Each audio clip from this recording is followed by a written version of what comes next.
Alex Cobb leading the Rays onto the field as he prepares to make his 22nd start of the year in pursuit of win number 10. He is 9-6 to start this game against Boston. We'll take a look at the Red Sox starting lineup presented by your Southern Ford dealers. Brock Holt again in that leadoff spot for the third straight game, followed by Mookie Betts. He's in center. David Ortiz is the DH. Yoenis Cespedes is in left hitting cleanup, followed by Mike Napoli. Daniel Nava is in right field. It will be Will Middlebrooks at third base with Xander Bogaerts the shortstop. Christian Vasquez behind the plate. He'll hit ninth for John Farrell's team. And here is Alex Cobb. And with an ERA of 3.06, a lifetime mark of 2-2 against the Boston Red Sox. This is his 8th start overall against Boston. Has just one decision against them here at the Trop. He was 0-1 here at the Trop against this team.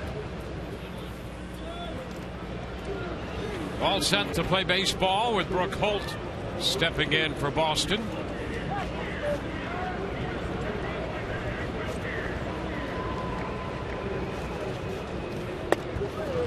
And the pitch is a strike call. First pitch presented by Pinch a Penny. Fastball over the inside edge.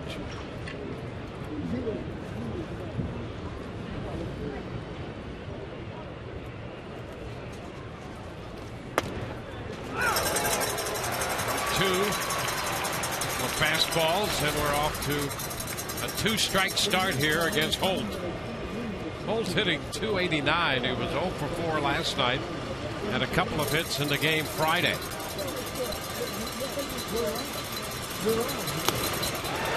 he is out on strikes. Ahead of him 0-2 on the fastballs, and the changeup gets him. Well, it's real simple for Alex Cobb. Top to bottom, great. Side to side, not so good. True of most pitches, but that's the kind of action that you're going to get on that changeup when you're pitching top to bottom. And, you know, that's one of the things that Joe Maddon thought the last time out. He didn't get a lot of depth on that changeup. And we've seen him inside a game sometimes get great depth, and another one not so much, and then he's back to getting depth.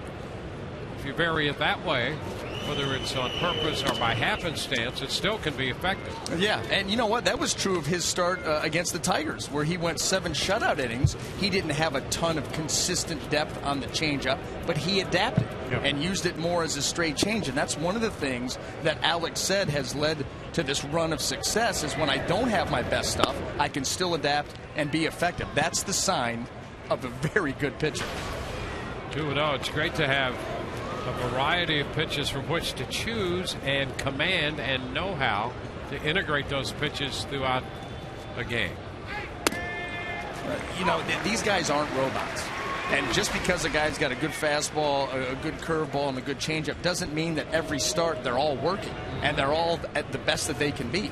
Sometimes one's not working as well as the other. That's why you have the mix of pitches, to try to buy yourself some time where hopefully the pitch that's struggling can come around a little bit as the game goes on. Yeah, and as frustrating as that can be, not being robots, that's the human element that makes this game so much fun from game to game, and actually from season to season. Makes it frustrating and fun all at the same time. I just think that sometimes, you know, even in just conversation with people away from the field, you know, they're just like, well, why didn't he use this more? He's got such a good curve. Well, maybe he didn't have a good feel for it that night. Just because you've got these good pitches doesn't mean they're all clicking at the same time. And that's, you're right, that's what adds to the intrigue. Betts hit the grand slam here in the opening game of this series. Fouled off that 3-2 pitch. A change up, and we'll see another pitch here from Cobb to Betts.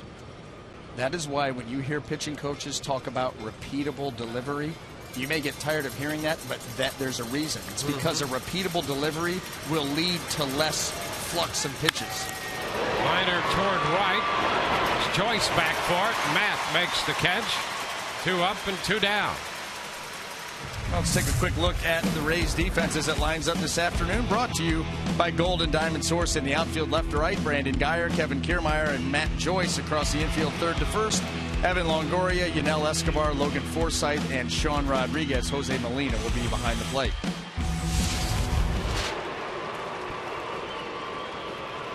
Well, it will be David Ortiz stepping in with the bases empty.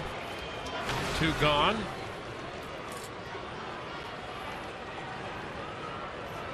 Ortiz hitting .265. He is tied for 4th in the league in home runs with 30. Takes the pitch up.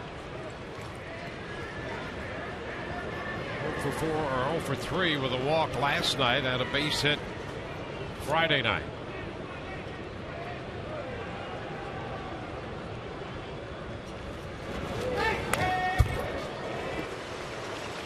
Cut there at the fastball.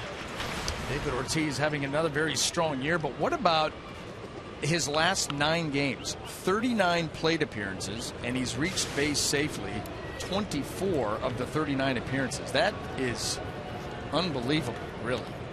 Well, and when you look overall, a big part of that stretch, he's had Cespedes behind him, and that doesn't hurt at all. Kind of hit on that in the open. You know, David Ortiz has not had that kind of production behind him this year. Cespedes has been productive, so teams given a little bit. Yeah, the Red Sox actually, they actually went from a point where they were struggling to score runs, then they could score runs but couldn't hold the leads. Well, and that's what happens when 80% of your starting rotation is no longer here. And some key members of your bullpen. You think about Andrew Miller, you saw him in Baltimore. He's no longer here. Koji Uehara has not been as locked down as he was a year ago.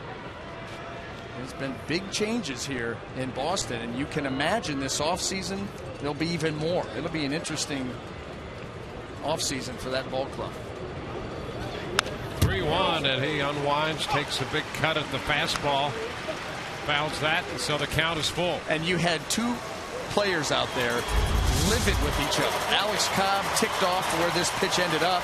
David Ortiz ticked off that he didn't hit it harder and get it out. See him yelling.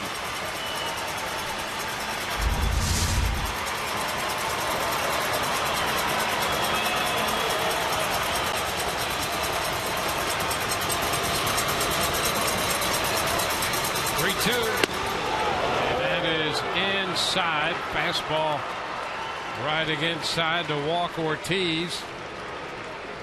That right there is an example of a pitcher betting on himself. Because Alex knows if I execute this, strike 3. I'm going to have to throw the little 2-seamer, get the comeback action, the inning's over. Not even worried about walking him, knowing that he's going to be able to execute the pitch, but in this case, not able to. And you know, in a microcosm of one pitch, that tells you a lot about Alex Cobb and why here's a guy who could lead the staff because of his decision on that pitch right there. Yep. He's going to bet on himself. I am going to get this done. That is the mentality of a staff leader. No question. Here's Cespedes. He hits it a long way down the line. That's going to be a foul ball. So Cespedes jumping on that first pitch fastball. That's the kind of threat he is behind Ortiz. Absolutely. And this was just far enough in that he could not keep it fair. But you see the hands, they're quick, able to get to a ball that's up in the zone and stay on top of it, drive it. Just couldn't keep it between the lines. We mentioned in the open, 22 runs batted in since joining the Red Sox. That leads their team. And 9 of the 22 have given the team the lead. They're not meaningless. Down 7-2 late and drive a run in. Big deal. Yeah, and in total, that's somewhere between a 5th and a 4th of their entire run production since he's been with this team. Plug him right into that offense, and it's instant offense.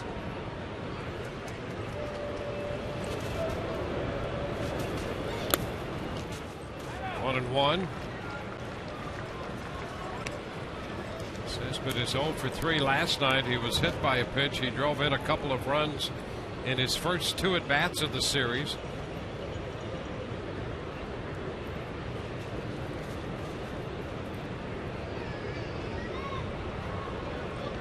A 1-1 count to him. Lines it into center. Kiermaier is there to make the catch. That takes care of Boston. They leave a man. We go to the bottom of the first. Rays coming in to hit.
Rays taking on the Red Sox. It will continue to be a lively Sunday afternoon crowd.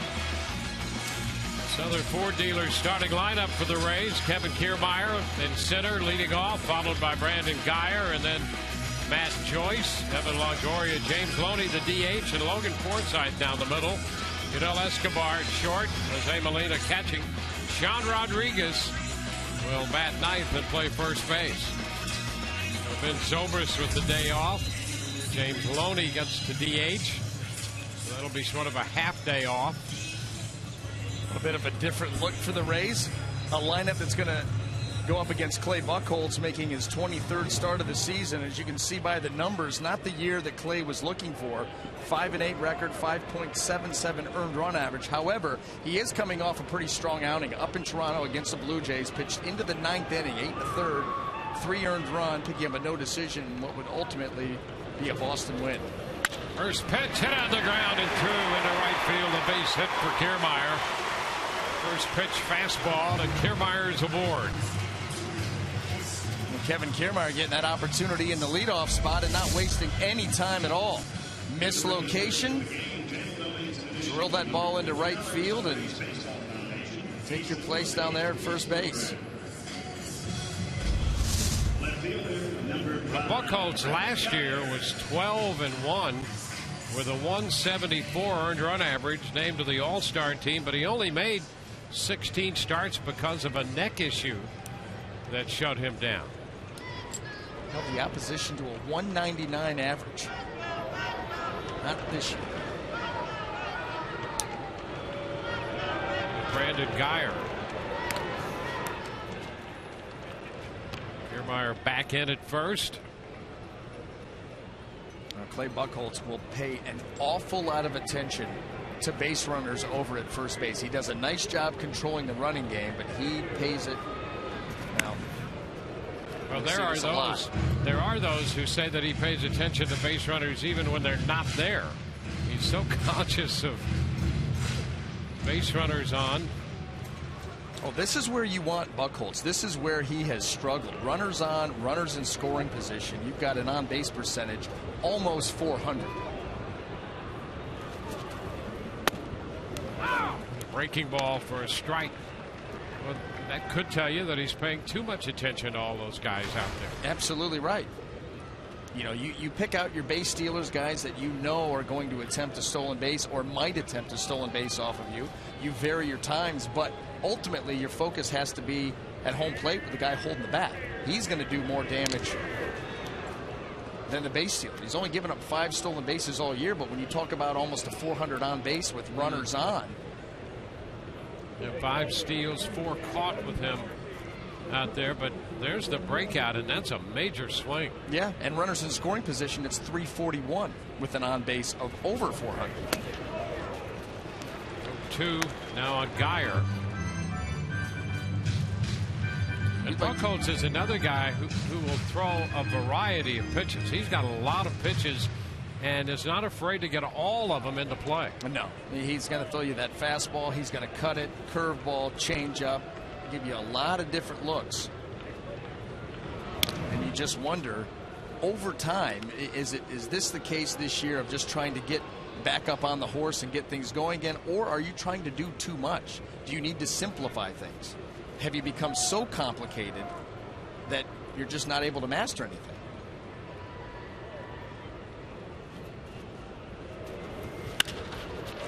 High fly ball back to right. Nava, a couple of steps from the track, was there to make the catch. One away. And I think Kevin Kiermaier is looking at that and wishing he had been back there earlier to try to maybe tag up. You know how aggressive of a base runner he is. Let's take a quick look at the Boston Red Sox defense as it lines up this afternoon. Brought to you by Golden Diamond Source in the outfield left to right. Yoenis Cespedes, Mookie Betts, and Daniel Nava across the infield third to first. Will Middlebrooks, Xander Bogaerts, Brock Holt, and Mike Napoli. Christian Vasquez will handle the catching duties. The Rays and the Red Sox are in the bottom of the first here. Yankees and the Blue Jays an earlier start. New York hitting in the 4th inning, leading in Toronto 1-0. Rick Gardner hit a home run to start that game. And here's Matt Joyce, 1 on 1 out. Joyce showing the bunt. Red Sox playing with the shift employed. Bogaerts alone on the left side. And you've got Will Middlebrooks right here. Brock Holt up the middle. Long way from Middlebrooks from home.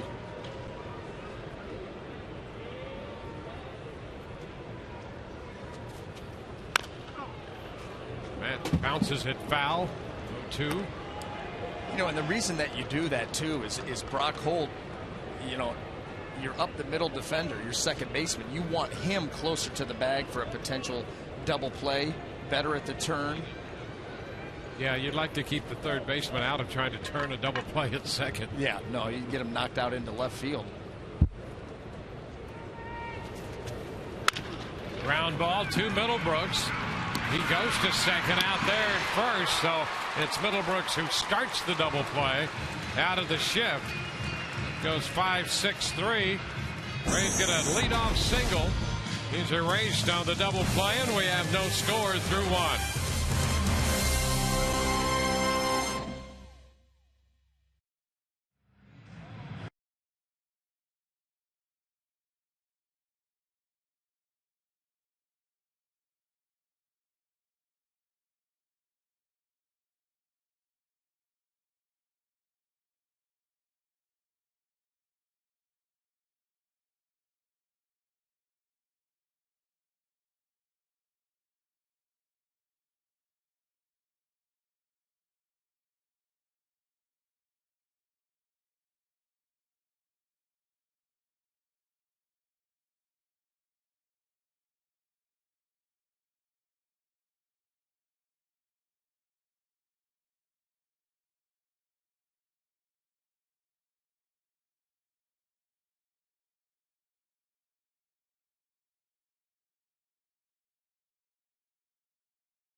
Cobb thinks, despite the curveballs being down a little bit this year, that his pitch sequencing is the key to his success.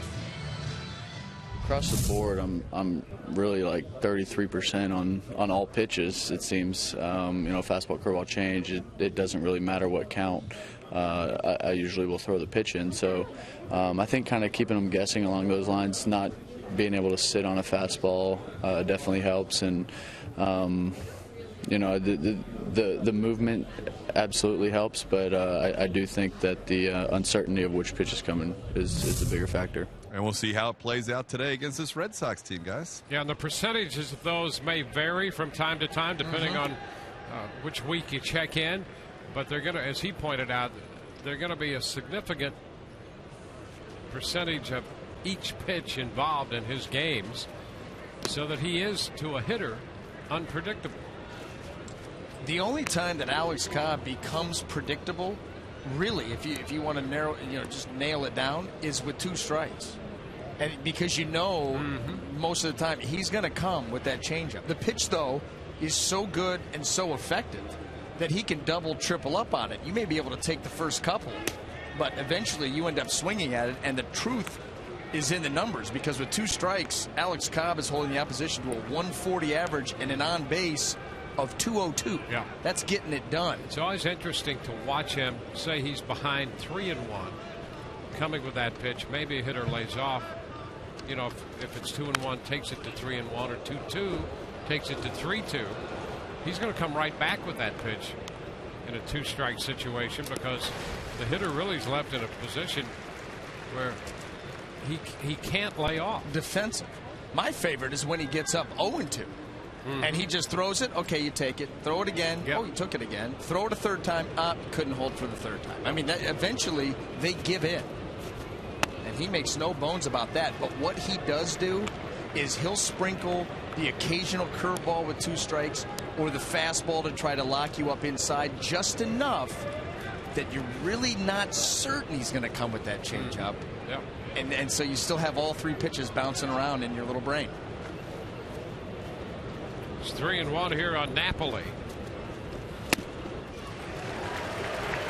Fastball, 3-2.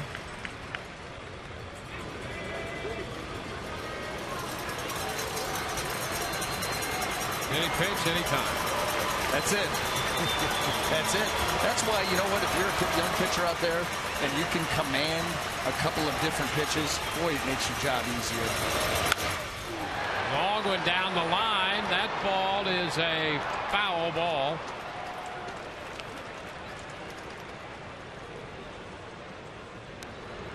Well, if this were cricket, it would be 2-0 Boston.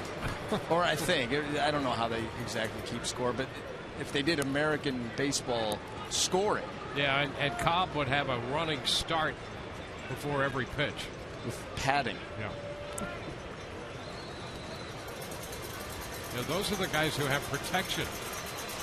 Well, never quite got that either. 3-2 hit on the ground. Scoop by Longoria's got time now, and Napoli is easily retired. So Napoli's out of there, 3rd to 1st. And our Coors Light cold hard facts since the All-Star break. Alex Cobb topping that ERA list. 8 starts. 8 starts with a 1.42 and a 5-0 record. And after the All-Star break, the Rays looking to make a run, make a push, try to become relevant in the playoff chase again, and being led by this guy.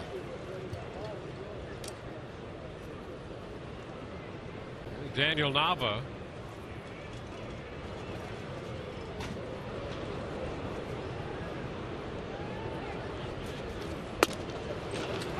Which is a strike. Well, here's the strange thing. There are a lot of strange things about the Rays this year as they've rebounded from that season low point of 18 under. You know, they're going to have a losing record in August. So you get the Price trade out of the way. You start August, and the rotation has been great. The rotation's been outstanding at an earned run average of 299 for the rotation in August. But you're going to finish with a losing record for the month. Yeah, it's one of those situations where people after the trade would have said, well, yeah, you'll probably have a losing August, but not for the reasons that you would think because of those numbers that you just talked about. In fact, during that time, how many of these guys have just been flat out not good, but great? Yeah. Read something the other day that, well, the message was, you're done, we're giving up on you and all that. Well, that really has not been the case at all. Well, okay, let's say that David Price is still here. Is he doing anything better than what Drew Smyly's done? No way. Yeah. No way. 2-2, and the proof there is in the reality. It's not in the projection of all of the things that, we all participate in. But the reality is the rotation has been outstanding, and Smyly has been a major part of that. Alex Cobb and Drew Smyly both with 1.50 earned run averages. Short left. That's going to fall for a base hit. Geyer makes the pickup, and Nava has a hit. Well, he didn't hit it hard, but dropped it in front of Geyer. Well, as we saw with the graphic, not many guys do hit it hard off of Alex Cobb. So there he gives up a base hit, and that's of the soft contact variety. Those are the frustrating hits to give up, because as a pitcher, you're not going to strike everybody out. So what you're shooting for is soft contact. When you get it and they fall in, that chaps you a little bit. There's Middlebrooks.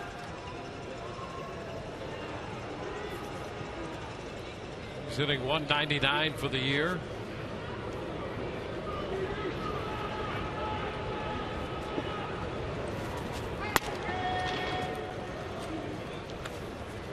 Ball, no strikes.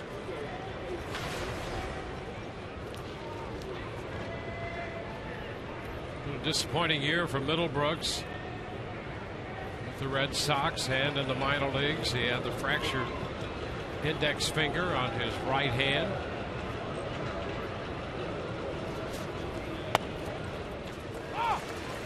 One and one.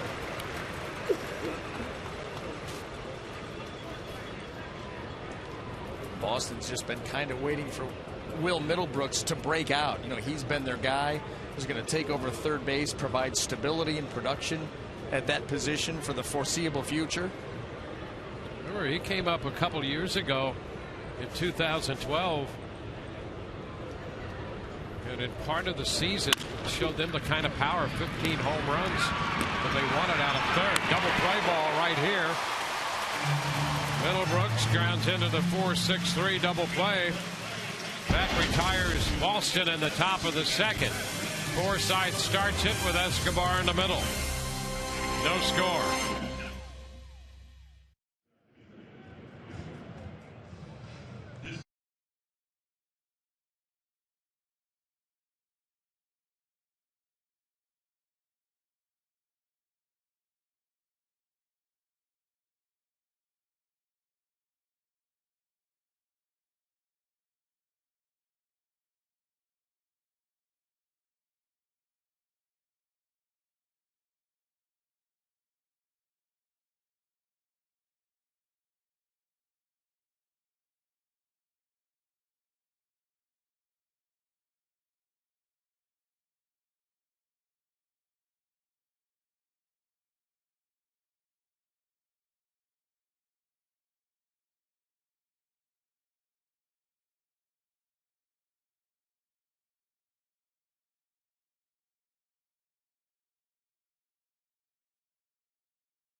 second inning this afternoon. No score.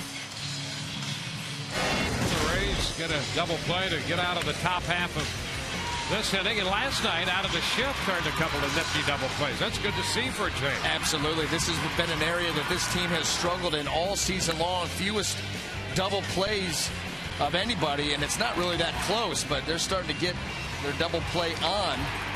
And a few last night, and Alex Cobb, the beneficiary of one in the top half of the second inning.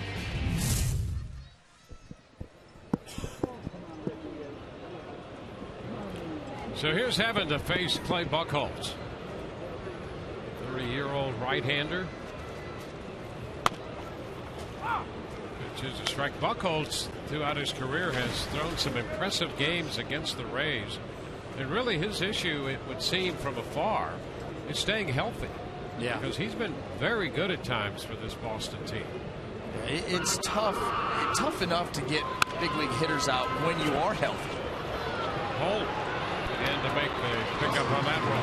But if there's always little things that are bothering you, a neck, a shoulder, your forearms tight, you've got these little injuries, that makes it much more difficult. Well, and we've talked about this. I know it's one of your favorite reference points is pitching.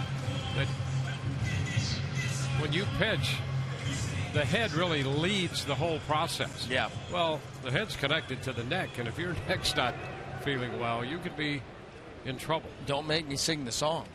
I'll go right down to the knee bone and all the way.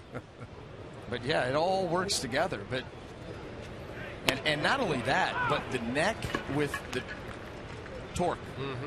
Yeah, I mean, anytime. Boy, I'll tell you something right now. And because of all of the years of pitching, I've actually had the X-ray taken of the back of the head, the top of the spine. Yeah, it's not a straight line. No, and it's a crooked road. Absolutely. And so those things, they go out every now and then, and they get to be an issue.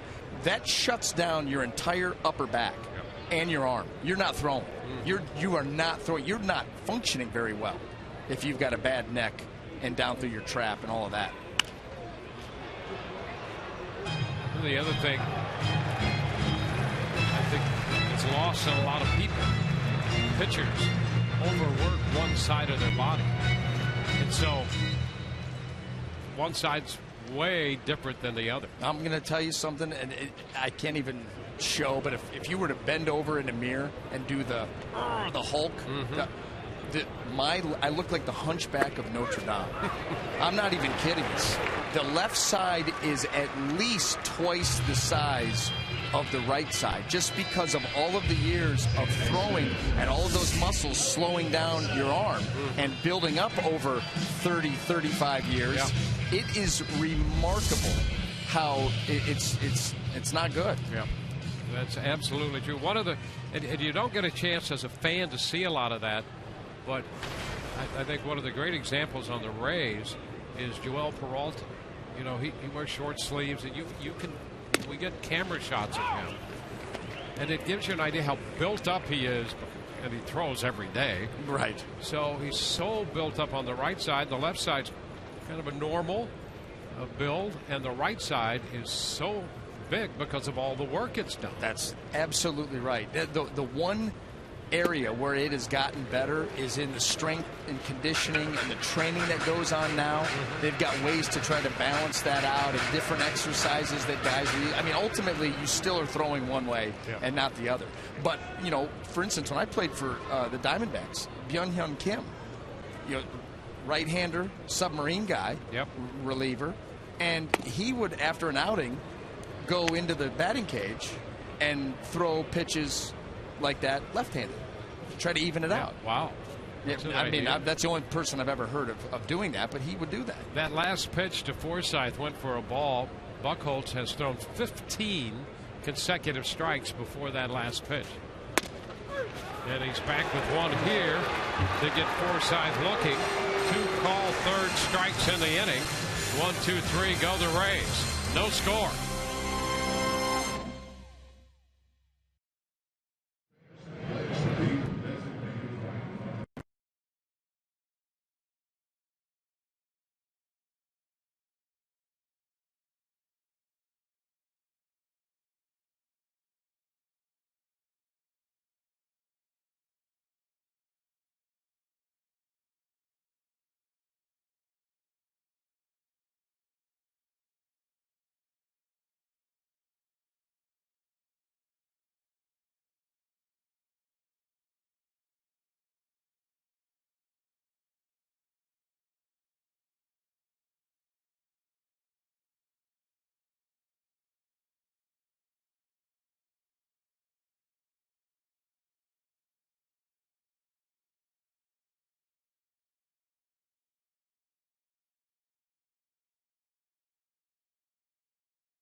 This is presented in Sublime High Definition by H.H. Gregg.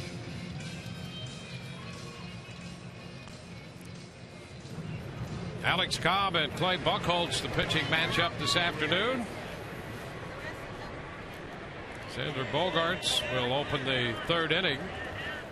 Just back off the disabled list in the game last night. He suffered a concussion. Was hit in the head by a pitch.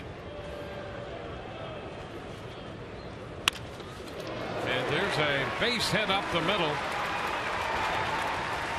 Make the turn and hang on there. Dustin Pedroia injured last night, so he is not in the lineup tonight.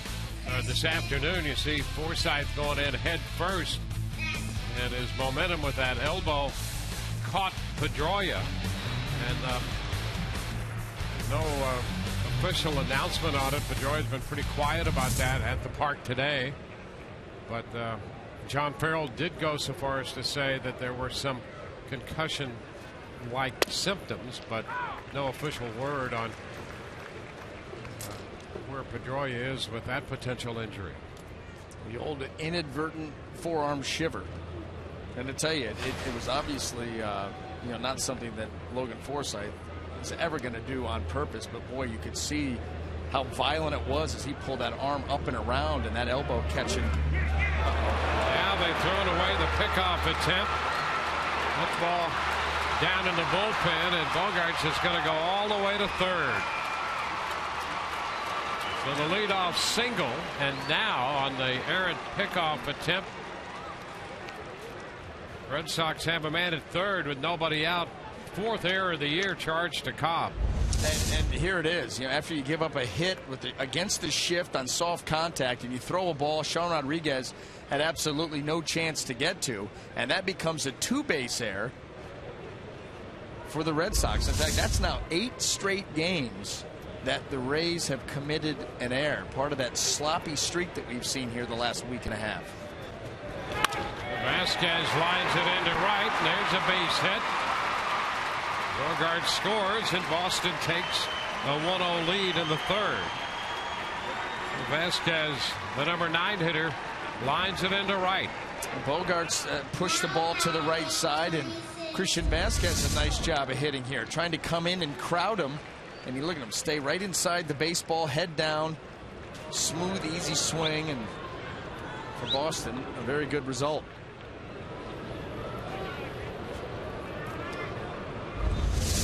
Back around to the top of the lineup.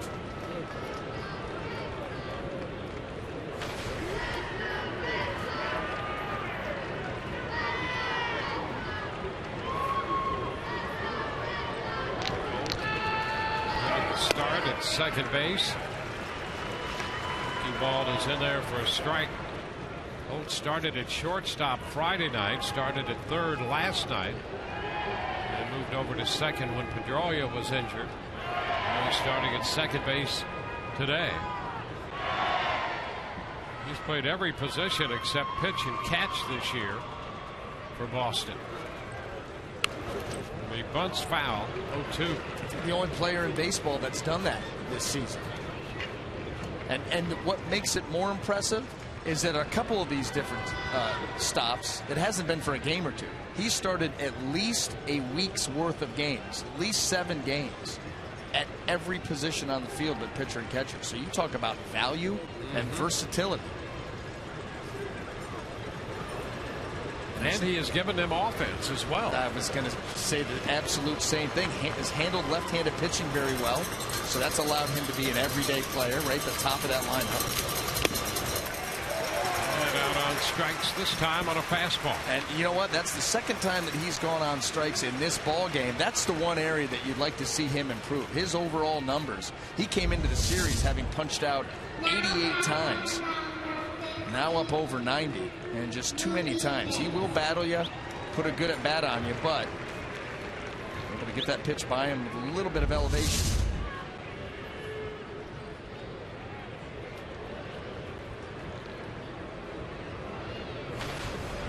Now it's the center fielder, Mookie Betts.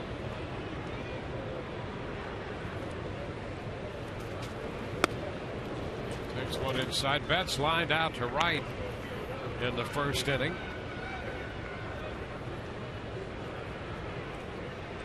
Rob has given up 2 hits in the third.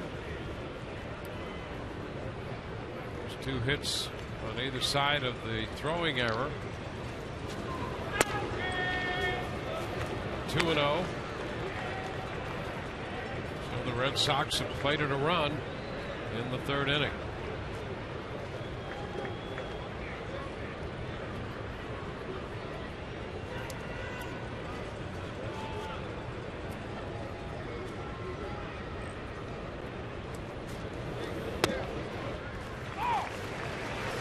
On Betts.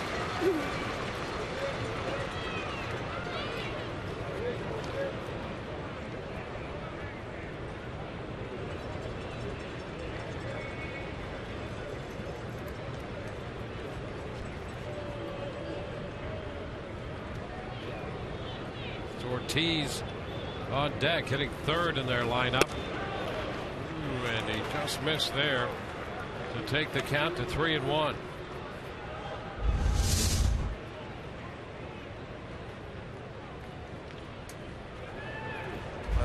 Closer than what we saw on Fox Tracks. That ball just barely off that edge.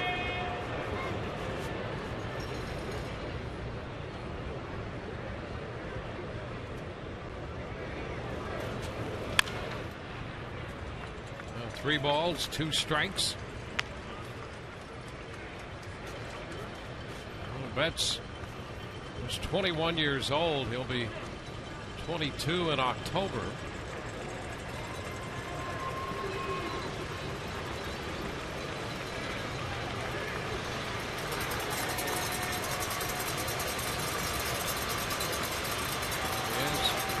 Speed, and we saw the other night a little power in that bat.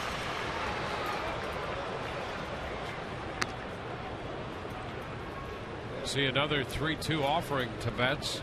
It'll be interesting to see Mookie Betts over time because of his swing. You see he's got that double hitch in his swing, and right now the timing has looked good, but there will come a time, as with any hitter, where the timing starts to go south a little bit. He's got a lot that he is potentially to fix because of that double clutch. This is on time. That ball was smoked. See that movement in the swing as he comes set, and then foot down, hands through the zone. All of that was very pretty on that swing. Chop to third, fair, down to second, 1. So they get the force at second, and a fine play by Longoria to glove it and get the throw away in time for the force at second. I would venture to guess that not many third basemen in baseball will make this throw. Evan is fielding this running in, and he ends up, even with the bag, look how he had to throw back across his body to get it there. I don't know many third basemen that would trust themselves enough to make that throw in that situation rather than just taking the safe throw or safer throw over to first base. No, that's a good point. Time after time you'll see a third baseman get to this and go to first automatically, but he's looking at second, first instinct. Yep. Because he's got, you know, trust in his ability to make that throw, and that is not an easy throw when you're moving in and you're even with second base throwing back. Those balls have a tendency to sail. They end up in right field. First pitch to Ortiz, a strike.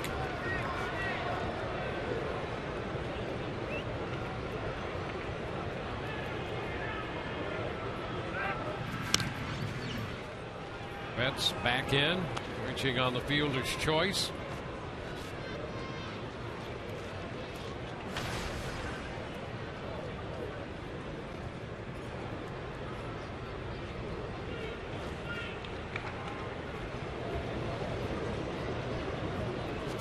Betts takes off, and the pitch is fouled.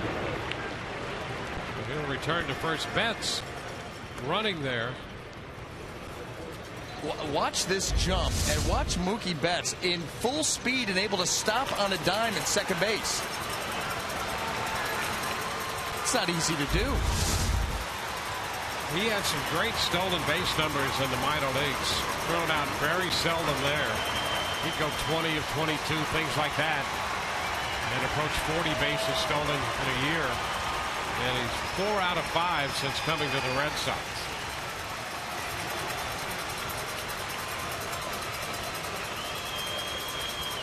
A little wide to Ortiz. Now it's 1-2. Well, you could see the basis and the foundation for that just on that jump and how quickly he gets to top end speed. Yep. And then his breaks, that was pretty impressive too. Getting out there. Ground ball into short right. That's Forsythe making the throw to Rodriguez, and Ortiz is out of there, out of the shift. 1 run scored. That's it. 1-0 Boston.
Third inning, the Rays down by a run here, and it's time for you to tweet your photo using hashtag SunSportsFanPhoto for a chance to have it shown at our broadcast later in the game, brought to you by AT&T. Did you see the shot of that young Rays fan into the camera with that 1,000-yard stare? Yeah. Got a chance to be on-air talent. Oh, yeah. He's already got the look down. Hey, a natural. So here we go into the bottom of the third. Escobar, strike 1 to him. That was a filthy breaking ball, and I'm going to tell you something. Clay Buchholz, oh, there he is. Yeah, look at it. that. He's calm, cool, and collected. A lot going on around him. Not missing a beat. Right now he's saying to himself, well, how is Todd throwing this to me? I don't understand. Yeah. What is he doing? Taking the earpiece out of his ear. I'm going to handle this. 1-1 here on Yunel Escobar. Ball, 2 strikes. Wow. I'll tell you, Buchholz right now in the early going has it all working. Strikes, a lot of them, quality. 20 pitches, 18 strikes. Yeah, and look at that. The depth on that breaking ball and the location of it.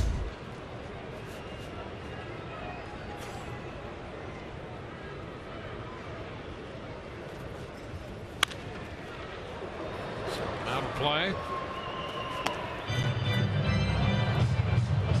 I mean, you look at Buchholz, he comes in with a .577 earned run average. But he has pitched some great baseball against the Rays. His lifetime earned run mark coming into the season was 3.60. Fly ball to left. Cespedes is there. So after the leadoff base hit by Kiermaier, 6 in a row retired by Buchholz, and one of those resulted in a double play. He's not given up an earned run to the Rays since September of 2012. Yeah, it's pretty good, huh? I'll take it. I mean, we've seen this guy. I don't know what he does against everybody else, you know, and he's pitched well for them when he's healthy. Molina pops it up, and that's just foul down there. Napoli making the catch. Boy, that was close to being a fair ball. Well, Molina popped that one up. And I'll tell you, it could have been fair. He was very slow out of the box here. Right there, he stops. Yeah. That ball's got a chance to be fair. Very close. Close enough that you've got to run it out. I just like how on the walk back that Mike Napoli was telling Brock Holt that on those types of plays, young man, you concede to the beard. Beard trumps all. Yeah. That's why I'm growing this one. Trying to get a little bit of credibility, a little street cred up here. Okay. It's been suffering lately. Well, we'll just back away. No. You just keep leading the charge. People on the crew see you. It's everybody else. It's just wide open. Whatever you need. Red Sea, parts. VA walks right through. So I should start carrying a staff? That'll work. Yeah. And loincloth. Staff and loincloth, and then just move out. That's quite a vision. High. Popper into shallow left. Bogart's out there, stays right with it, and makes the catch. 1, 2, 3, go the Rays. We go to the 4th. 1-0 Boston.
Top of the 4th. Rays baseball always doing such a great job with their special events, and last night was absolutely no exception. Star Wars night. Thank you to everyone who tweeted in their photos to Sun Sports Rays. Chewbacca was in the house throwing out the first pitch. Darth Vader, of course, breathing down everyone's necks. More special events to come this Friday, September 5th. It is Ladies' Night, and with the purchase of a special ticket, you will also take home this Longoria wine glass. It is awesome. It's kind of insulated. Keep your wine nice and cold just the way you want. You can also travel with it. Pretty cool there. Todd and Dwayne, what do you think? This is going to be Toddy's favorite? Well, Todd's going to, I think Todd already has a whole suitcase full of those with his name on it. That's that third suitcase that he takes on road trips. Mm-hmm. Shoes, glasses. Yeah, he's prepared. Clothes. Yep. That explains a lot. Pitch up and in to Cespedes there on the breaking ball that didn't break a lot.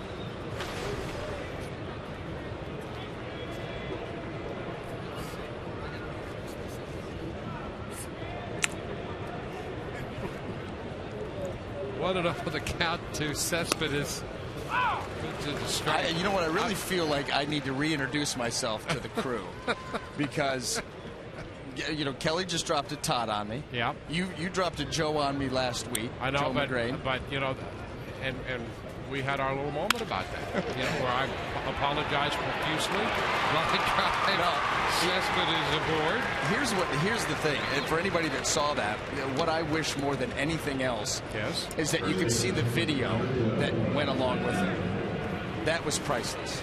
Priceless video. As you're going about your business, and I'm kind of leaning down on plugging, and I hear you say that, and I'm like, I don't know if that was for real. It's priceless. Maybe they can dig it up. Well, and you were all, you know, that's the point where you check out, you're ready to leave, you're just packing up at that point. Well, at that time, you're doing your final 20 seconds. You're taking us to the final take. That's what you were doing. That was a post-game show. Yes, it was. And I checked out, and then I heard that, and I thought, is he really? Did that happen? It was great. But anyway. Had to take you to dinner. Had to make sure you got back to the room okay. All That's of those true. things. That's true. Not the dinner part. Yeah, I'm giving up on the room part. Ground ball off the glove of Cobb.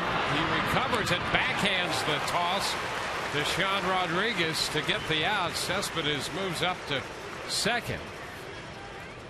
Nice play there by Alex. Nice recovery.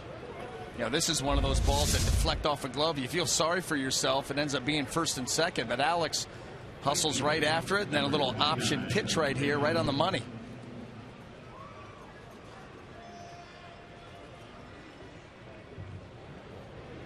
Nice job right there. Yeah. Well, that defensive end, when he crashes like that, that's when you've got to go wide. That's it. The pitch. So now Cespedes at second with Napoli retired and Daniel Nava about to step in.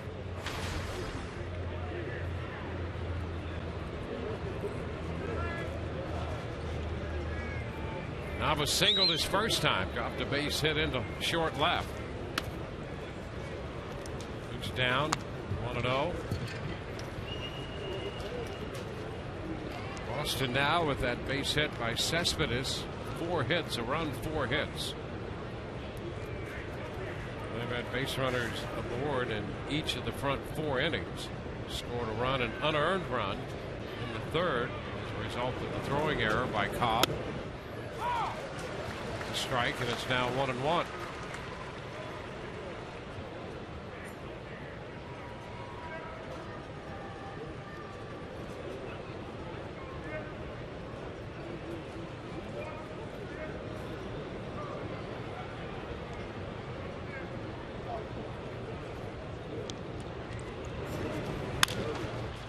Pop to the left side. Longoria calling for it inside the left field line. It's the second out. Not too far from where he dropped that base hit his first time. Well, Alex Cobb, the one thing that we've seen from him this afternoon with this Boston lineup is the willingness to pitch in. We've seen him really crowding a lot of guys, or at least attempting to go in there. That pitch ends up a soft little pop-up to the left side, but I'll tell you something, when you're able to pitch in effectively, that really opens up the outer part of the plate for you. It really does. It sets up so many different pitches because hitters don't like to get beat in with the fastball. And so they know that to get to that pitch, they've got to start their hands quick and really fire them through the zone in a hurry, and that just opens up a lot of doors for you. Not to mention the pitch itself can be effective in get-outs, as we just saw. And a first pitch strike to Middlebrooks. Cobb got him to ground into a double play in the second inning after giving up that looping base hit to Nava. Right now he faces Middlebrooks 2 outs and Cespedes at second.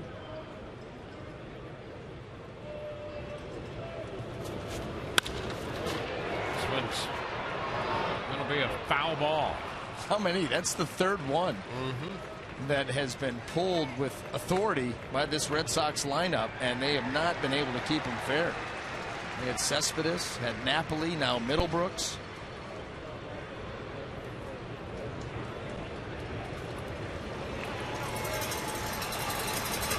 That's making this lineup aware of the pitch in, and they're getting it started really early to get to it.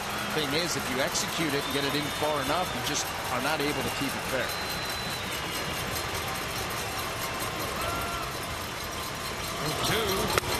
And he goes away on the corner and gets strike 3 call.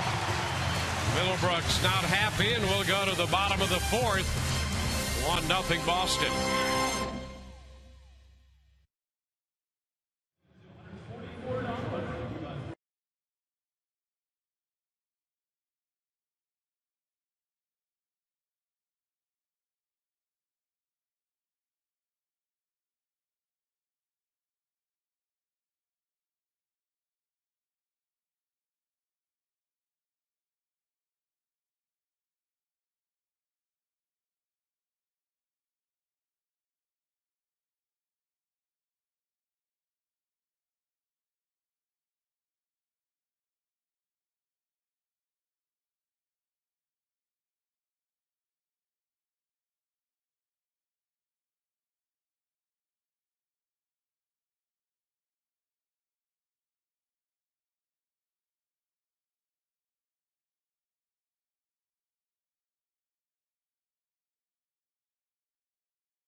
Tampa Bay Rays baseball on Sun Sports, presented by Nissan. Choose Nissan today for great offers on our most exciting lineup ever.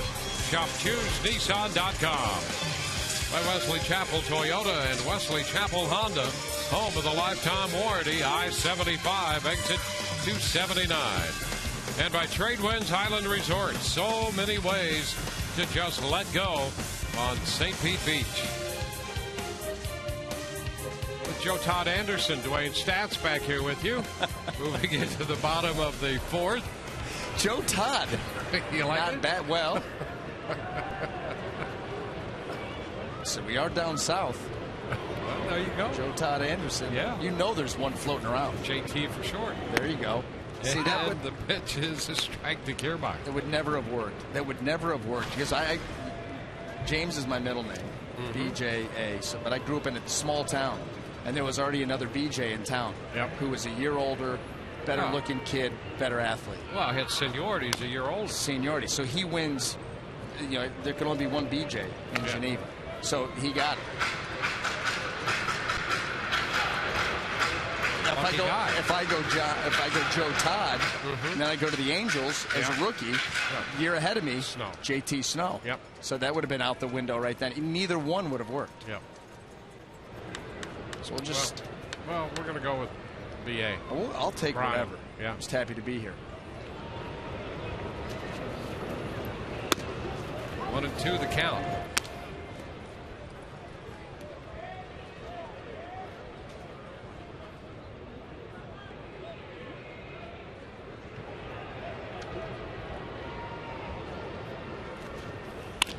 One-two back to the mound, and a reach back there by Buchholz.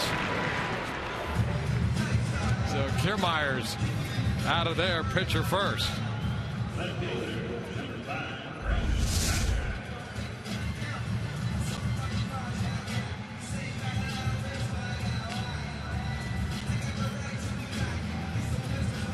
Buchholz made a nice play right there. Now Brandon Guyer.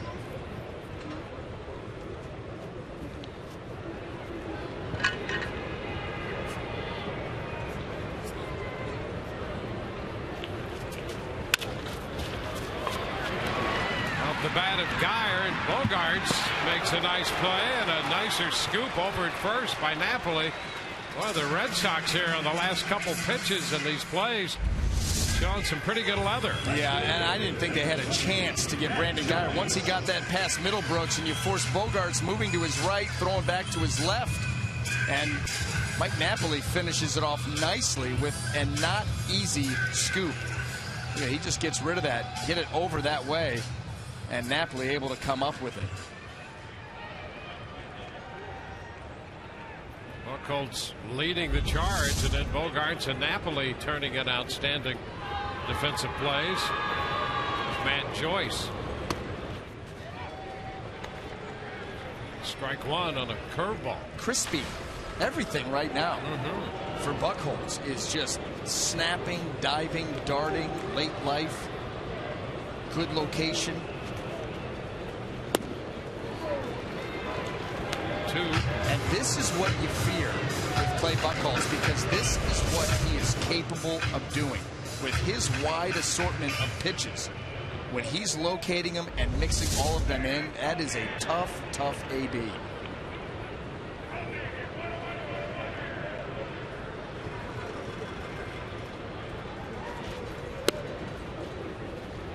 You can tell right now he is feeling it. Even on that pitch, he's like, I knew I had him set up for that, didn't make it, pop right back up there and pick something else out. He's feeling mighty comfortable up on the mound this afternoon.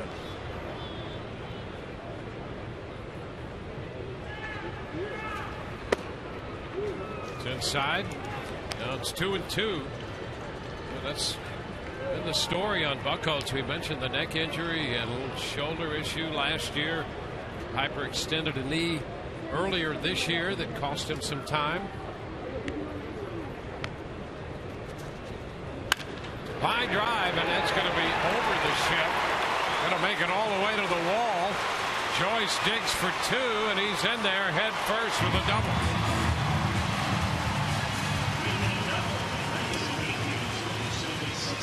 #23rd double of the year for Matt Joyce. And the Rays have their first scoring opportunity. Change up, stayed up, and Matt Joyce, this is one way I guess you can beat the shift. Just line it, keep it away from everybody. Gives the Rays an opportunity here with 2 outs. Tie this ball game up. Well, Evan Longoria will be the hitter. His production has been very good since the All-Star break. Came into the game hitting .307 with runners in scoring position.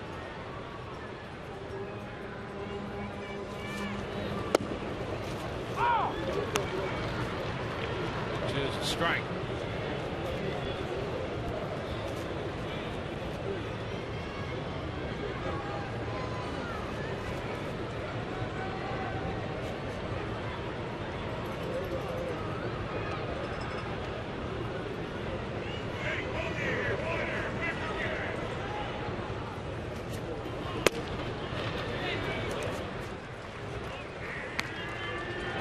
Strike. Clay was not happy with that call at all. Big difference. 1-1, 0-2. At least in this particular at bat, with what's at stake. Runner in scoring position and a dangerous hitter at the plate who's been swinging the bat much better recently.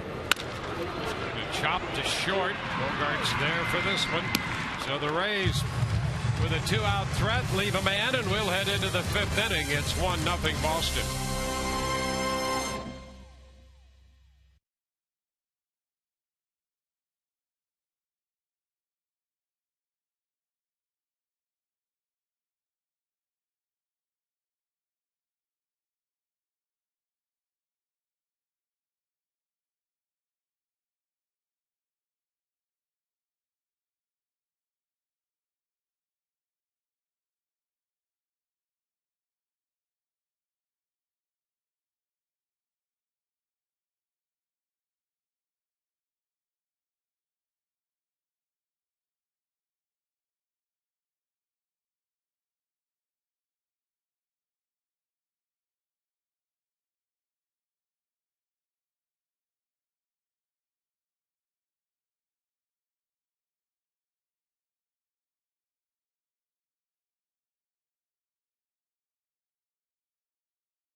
Known as your child's first rock band, the Wiggles will take center field Sunday, September 7th after the Rays play the Orioles. It's a free concert with that game's ticket. The first 20,000 fans Sunday will also receive a solar-powered waving DJ kitty presented by Chick-fil-A. Visit RaysBaseball.com. I've never seen a green cat before. Got a chance. A little over a week.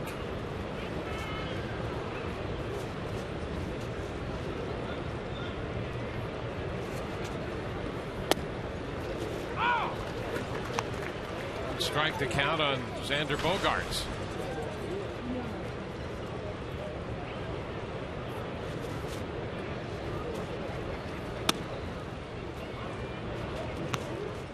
One and one.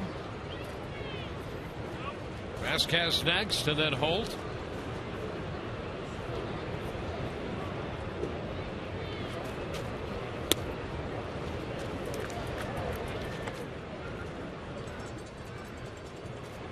Cobb with 3 strikeouts. He's walked 1. Allowed 1 unearned run, 4 hits for the front 4. Pitch is too close to Bogaerts. 3-1. Bogaerts reached on the base hit after going 0 for 3 last night.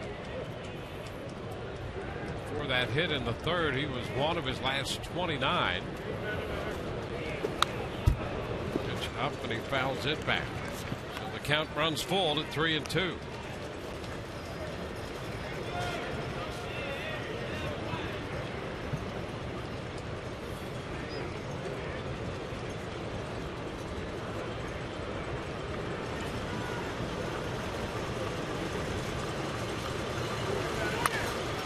Popped up. Will be foul and out of play.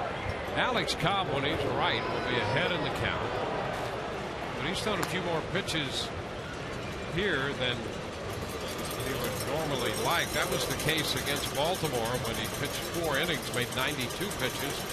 His pitch count right now just a tad under 70. We play here in the 5th, but he's had 5 3-2 counts so far in this game.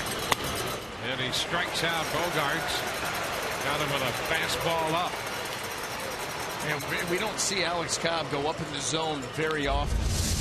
But here you see him deliver this pitch. It's middle of the plate, right up around the letters, and it's effective. Well, that's the one thing that you, when you're facing a team like Boston, a team that likes to see a lot of pitches. They lead Major League Baseball in pitches per plate appearance. You're going to get a few more of those 3-ball, 3-2 counts. You'd like to avoid them, but just by the nature of the lineup and the way that they approach a ball game, that typically is the case.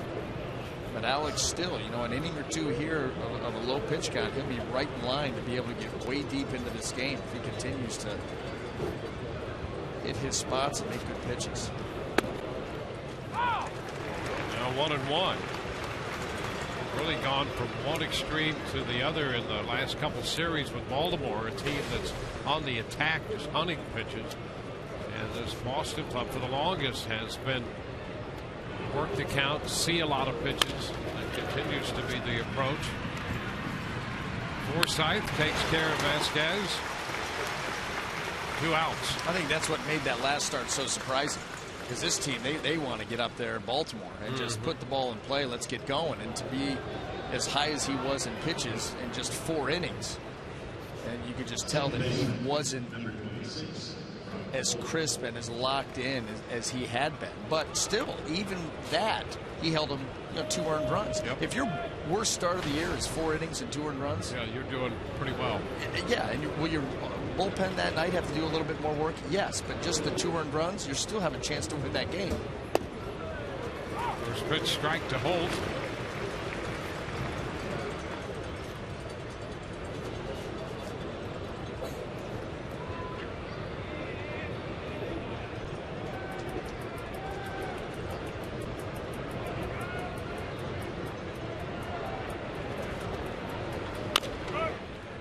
Chopper runs it to 2 strikes.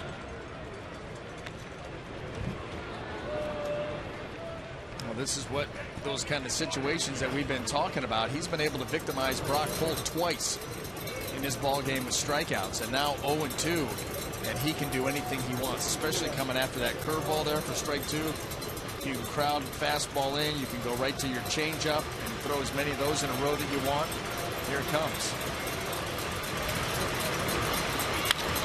And a liner up the middle off the changeup.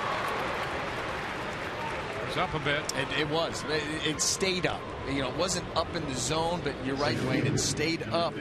Alex was looking to put him away with this pitch, and it stayed almost same plane. No finish. So it just kind of stayed there like an 87-mile-an-hour fastball. And Holt just trying to make contact. Doesn't want to strike out for a third time. Able to find the middle of the field. Nice short swing. I've seen him do that a couple of times in this series. Now the rookie Betts, 0 for 2.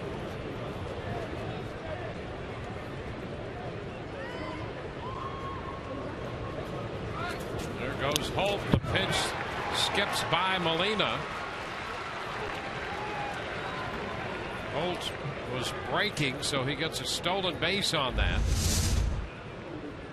Well, picked a good pitch to run on, and then Molina just goes down and kind of tries to backhand Olay it right to the backstop. Yeah, he got a good jump too.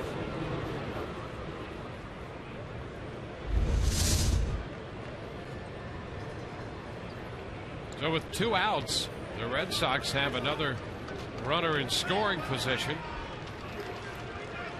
And on base in every inning, in scoring position in 3 of the last 5.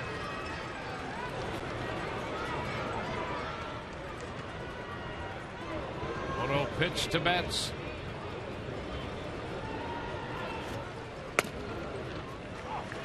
1-1.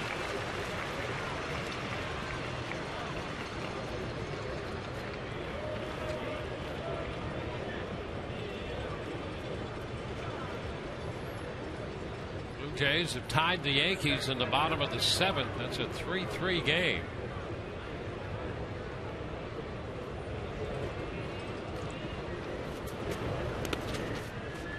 Down and picked by Molina. Breaking pitch in the dirt. And that is such a tough play. That curveball short. We've seen Molina do more picking than blocking. And it's really a do or die type of situation. That one he got clean. At the New York-Toronto game, Edwin Encarnacion has hit his 28th home run of the year to tie that game.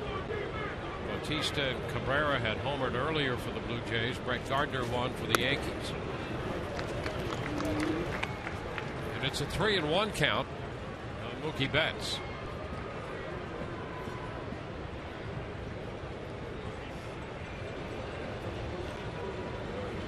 Ortiz on deck. You want to end it right here. You want to see him coming up in any combination of what could happen here with Betts. Come back and get it. That's a strike, a fastball around the knees, and it's a full count. Betts getting a little bit greedy. Got his 3-1 fastball, and obviously was not fond of the location, even though it was out over the plate. Now you run the risk of the Alex Cobb going to that changeup, 3-2. Probably wish you would have swung at that 3-1 fastball. There's a liner into right center for a base hit. That's going to drive in Holt and make it 2-0. And he came back with a fastball, and Betts drives in the run. Yep, that ball was another fastball. He gave him a look at a 3-1 heater, came right back with a 3-2 heater, and this one was a better pitch to hit. And Mookie Betts stays right inside of it, gets the foot down, the hands through, and barrels it up.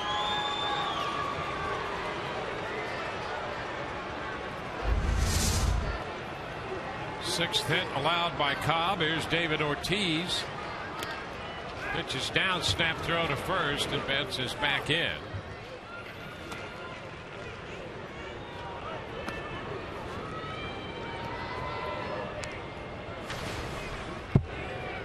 Ortiz walked in the first. Rays retired him, utilizing the shift in the third when he hit the ball into short right. And Logan Forsythe was out there to make the play on it.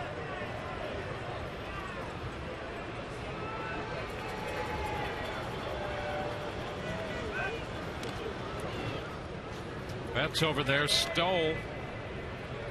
Has the ability to steal. We saw him the other night swipe a base.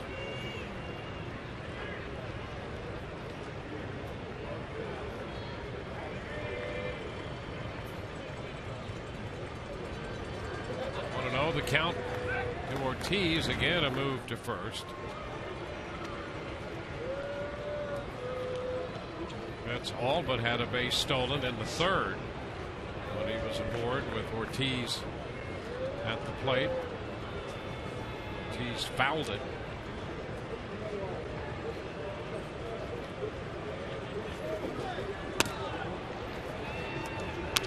Two and 0.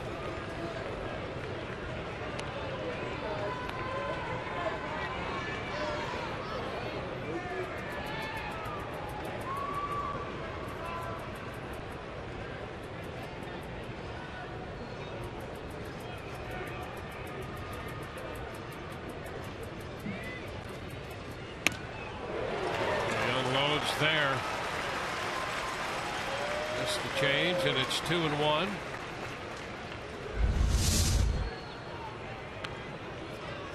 David taking a huge rip at that pitch on the outer half, coming up a little bit shy. Alex Cobb starts to creep his way back into this count, all the while paying attention to Betts over there at first, and with good reason.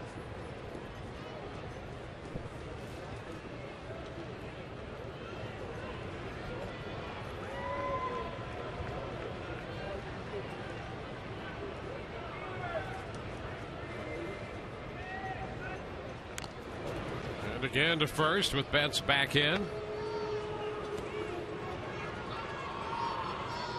He's come in 66 and 70 with Boston 59 and 76. Counting this one, 26 left. The Rays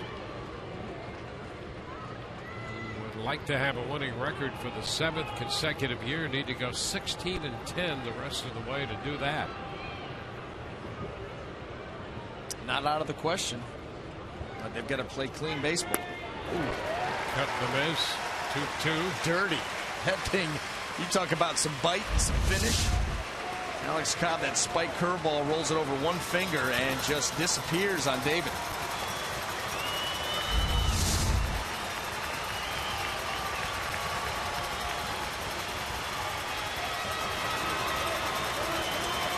Two men were retired. Holt has scored. Betts is at first.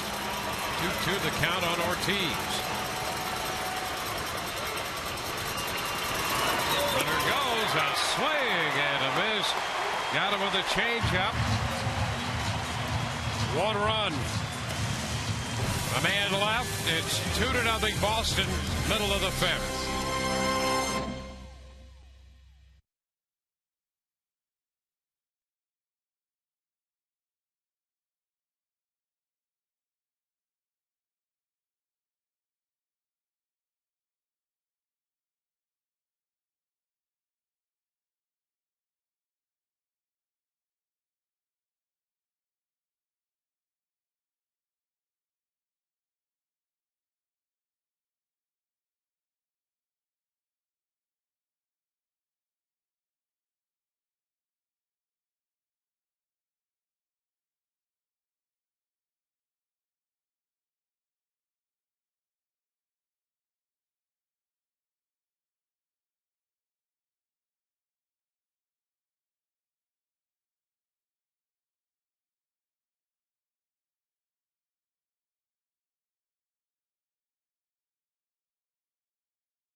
first run of the game as we go to the bottom of the 5th inning.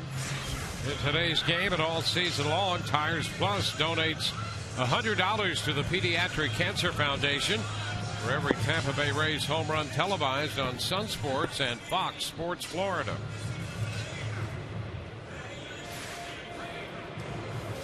James Loney to face Buchholz. Loney came into the game 4 of 9 against the Boston right-hander. Trying to get something started for the Rays. Rays with 2 hits. Kiermaier's first inning single and Joyce a double with 2 outs in the 4th. And a curveball that's in there for a strike to start the home half of the 5th.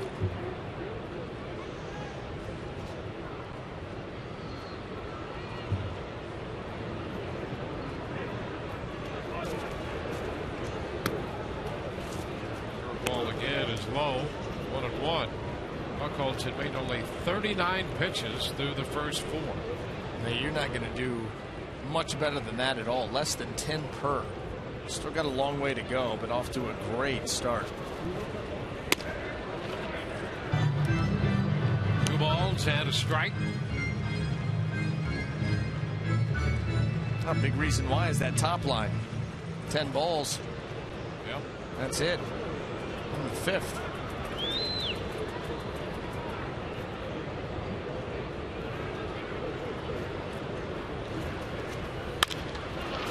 Hit on the ground. Holt, the second baseman.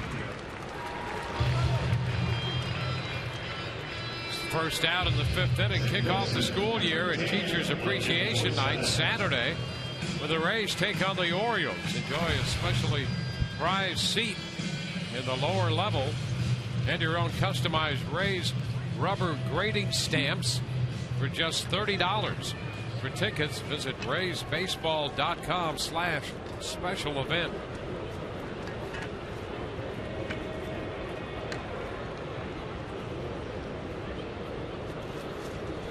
Logan Forsythe. Pitch is too low. Forsythe caught looking in his only at bat so far.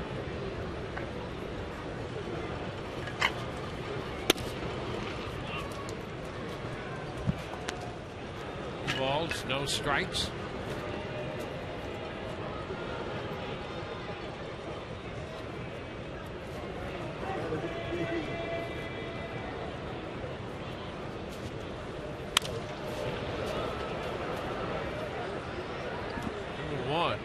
I'll tell you, Buchholz out of Lumberton, Texas, out of high school.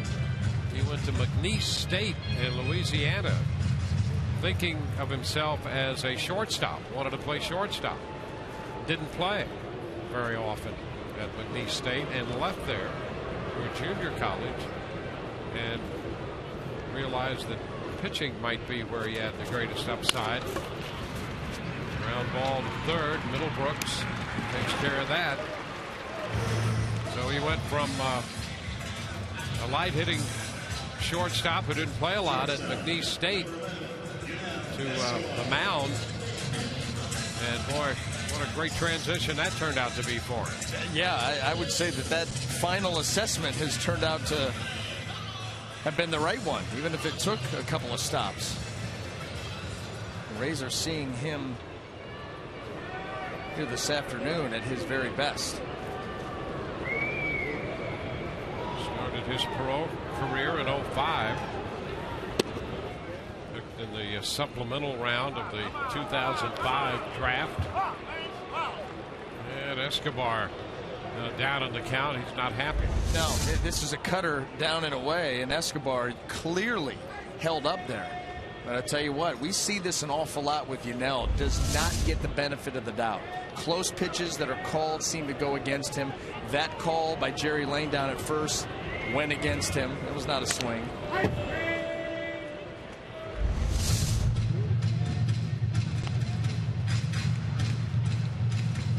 Yep. Actually not close. Not even, no, not at all. Surprised by that ring up. – 2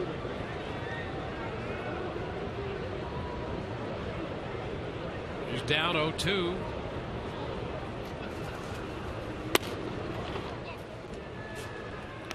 One and two.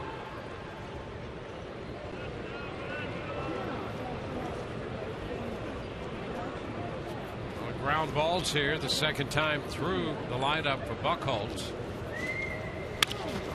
Fly ball this time off the bat of Escobar, and Betts is standing waiting. 1-2-3 go the Rays, and we move into the sixth. 2-0 Boston.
Alex Cobb making the start for the Rays, looking for his 10th win, has picked up 4 strikeouts. The Red Sox, however, have built a 2-0 lead. Christian Vázquez singled home Bogaerts in the third. Rockhold scored on a base hit by Mookie Betts in the fifth. And Clay Buchholz has been extremely good through 5, allowing just 2 hits. Look at the lines there. 2 runs for Cobb, 1 earned with 5 strikeouts. So the pitcher's front and center in this one to this point.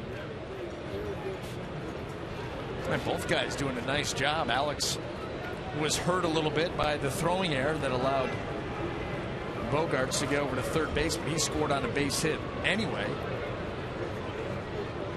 And overall has done a nice job. It's just that Clay Buchholz is really having quite the afternoon.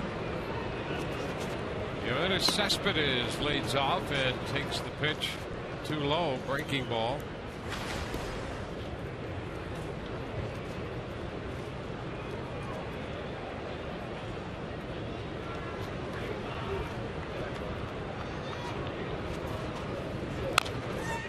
Foul ball takes the count to 1-1.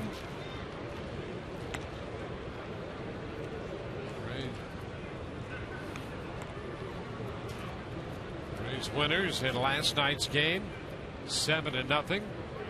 Down 2-0 this afternoon. Day game tomorrow between the Rays and the Red Sox. It's in there for a strike.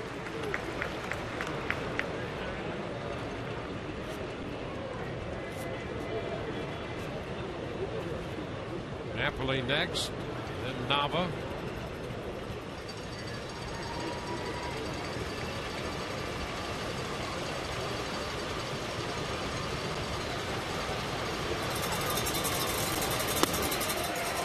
That takes care of Cespedes on a fastball up. One away here in the 6th. Let's check in with Todd for a moment. Todd? Yeah, Dwayne, and you know tomorrow is September 1st, which means rosters can be expanded in baseball. Rays expecting about 4 new players in the initial wave. The Durham Bulls still in the playoffs. A couple of guys that'll be down here in the bullpen. Steve Geltz, who spent a little bit of time with the Angels. Also, Brandon Gomes coming back. Rays also expecting to activate David DeJesus off the DL, and Kirk Casale, who spent the last few days with the Charlotte Stone Crabs, should be back as well. And there is a little controversy involving the pink backpack. Normally it goes to the guy with the least amount of time in the bullpen, and he has to bring the backpack down to the bully. But they're telling Kirby Yates, who has been carrying that pack for a while now, that it does not include September call-ups. They are ineligible. So we'll see whether Geltz or Yates gets the backpack tomorrow, guys. Well, that's quite a decision to be made there on the backpack for the bullpen. Well, what does precedent tell us? Precedent tells us that September call-ups are going to fight over that thing. Kirby Yates at this point has put his time in. When someone with less comes up, that bag gets passed down. At least traditional. Yeah. But this is a non-traditional team, as we've seen. Yeah, to the point of not even recognizing tradition at all. Right. Yeah. So who's to say? Anybody's guess. So how do you decide that? Geltz going to get the bag? Or does Kirby get to keep it? If I'm Kirby, I say, I'm not touching this thing anymore. Next man up. And down. There's really no rule to say that he can do that. Yeah. So there you go. That's right. So we're going to have a standoff. We'll make sure that we have Todd on it. Oh, yeah. Well, Todd, we want a full report tomorrow to see exactly what happens there. I remember when I got called up in September of my first year that the veterans noticed off the bat that I liked the power shack. So what they ended up doing was telling me that I was on the bucket out in center field for the rest of the season. Oh, you like the power shack? Well, you're not going to. Yeah. Well, then what ended up happening was then I just started using the little bucket as, play basketball with. Yeah. No. So I started having too much fun with that. Yeah. Then they took me off of it and let me shag again. Yeah, no fun. Yeah, no, that's what they're trying. That was the attempt. 3-2 drilled into center. Kiermaier on the run. He reaches up and makes the catch. Kiermaier chasing that one down as he approached the warning track. I'll tell you what, I could watch his routes all day. I mean, he gets those legs going, and then he just starts to figure out from that point which way he should head. Look at him head over, then start to curl back. You get the obligatory Kiermaier leap. He's not waiting around. No. He's a man in motion. Man in motion, and then I'll figure out where I should be going. I'll give it a little hop at the end to church it up a little bit on a Sunday, and I'll record out number 2. And that play appreciated by Alex Cobb on the hill. Second out of the 6th inning. Now it's Daniel Nava, the hitter.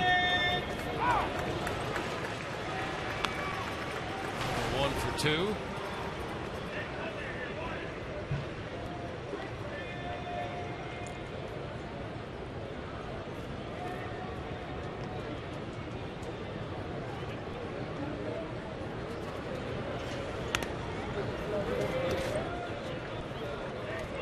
It's a 1-1 count.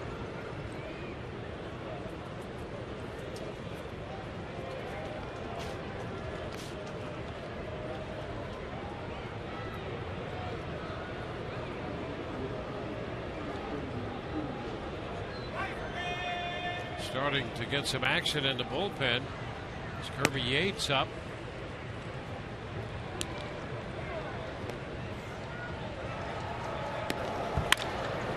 Into center field.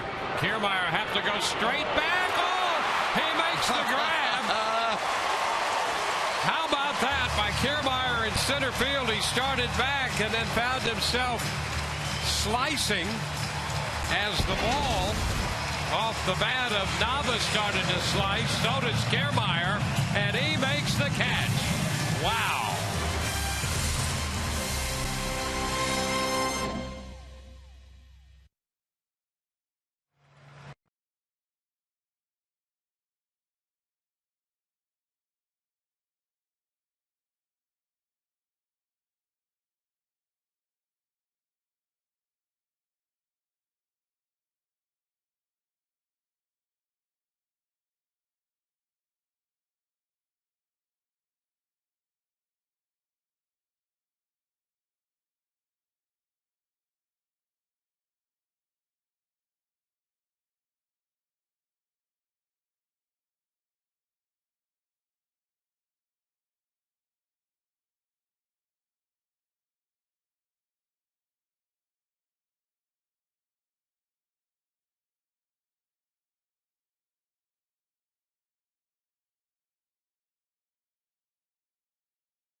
Kiermaier certainly is fun to watch play center field. Let's say the toughest ball's the one that's hit right at you. And what a catch he made on the ball hit by Nava. He started back, and that ball off the left-handed bat started to slice a little bit on him, and so did he. He can't even explain it to Davey Martinez. He just took off straight back. Again, he's another run and figure out the route later. And that was as good as we've seen. That's got to be the best Kiermaier effort. Jose Molina will open the bottom of the 6th inning.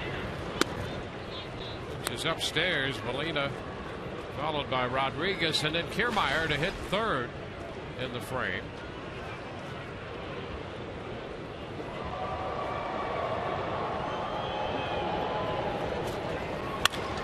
The liner into left field. Suskis over to make the pickup, and Molina has a base hit to open the 6th. Well, let's take a look at Kiermaier in action here last night and again today. Now, traditional on the first, gets turned around a little bit there on the second, and then today they get even better. This one here, a little curl route, a little fade over the back shoulder, and then this one, come on. That was just a missed throw by the QB, but great adjustment. That doesn't even count the one last night where he had the little double move out in center. Sort of an S or Z pattern. Yeah. Over, up, and right there. Sean Rodriguez. Well, to get back. Big cut there by Sean on a fastball up. Well, the Rays collecting only their 3rd hit of Buchholz, who through the first 5 had made 51 pitches. He threw no balls at all in the first inning, just 1 in the second. 3 in the 3rd, 4 in the 4th, and 5th in the, or 5 in the 5th inning. He's been in command. And he's ahead of Sean Rodriguez, 0-2. Able to crowd him with that fastball to get to 0-2, and now you immediately think of something away, whether it's the breaking ball, whether it's the cutter. He'd like nothing more than Sean Rodriguez to put a ball on the ground here and try to pick up a double play.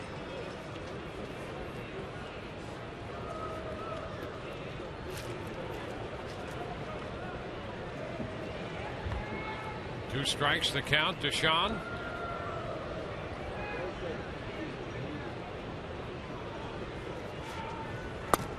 And there's strike 3 call. Vasquez moved to the outside, set up out there, and Rodriguez takes the pitch for a strike. Yep, absolute dart to that outside corner. And we've seen this all afternoon. Estabrook not afraid to call that pitch at the top of the strike zone. There have been at least 3 fastballs up like that have victimized Rays hitters. You think about the one to Loney, I think Logan Forsythe. There was one to him, and then obviously the one right there to Sean Rodriguez. Now Kevin Kiermaier, he's 1 for 2.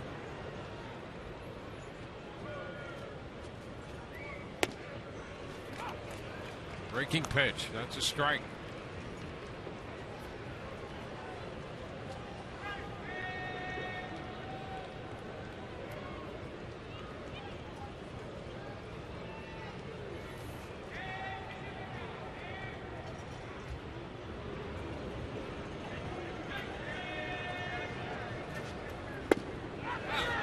Strike 2. Oh,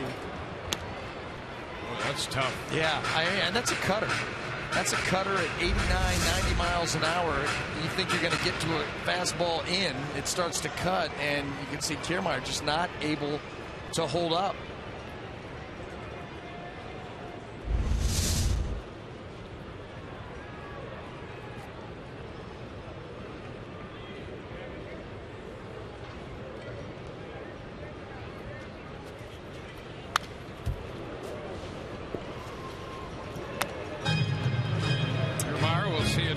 Strike pitch. Did you notice Christian Vasquez before he moved away to catch that, the little sleight of hand, as he takes his glove and pounds it on the dirt next to Kiermaier, trying to give him the belief that he's close to him and therefore the pitch is going to be in before at the last minute sliding away.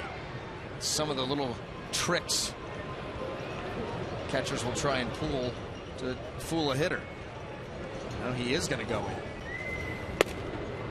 And it stays in, just in. Huh. It's 1 ball, 2 strikes.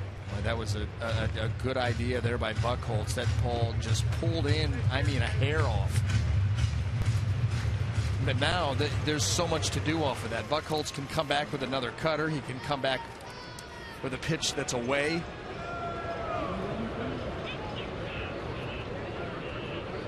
They're now having a hard time deciding. I think they're going to come back with that cutter in. And they got him. That's exactly what they did. And Kiermaier's strikeout number 2 of the inning. Number 4 on the game. Oh, this is a beauty right here. Just that slight cutting action, and Kiermaier just cannot get the bat to it. That is more about the pitch from Buchholz rather than the swing from Kiermaier. Yeah, absolutely. Good luck. I don't care who you are. Yeah. Good luck with that pitch. No, that was executed flawlessly. Wow. Brandon Guyer. Guyer out in the 4th inning on a good play by Bogarts, the shortstop, and Napoli at first. It's thrown out 6-3. There's the first pitch strike. Joel Peralta's up in the Rays bullpen. Cobb's around 100 pitches through 6 innings. We've got him at 99.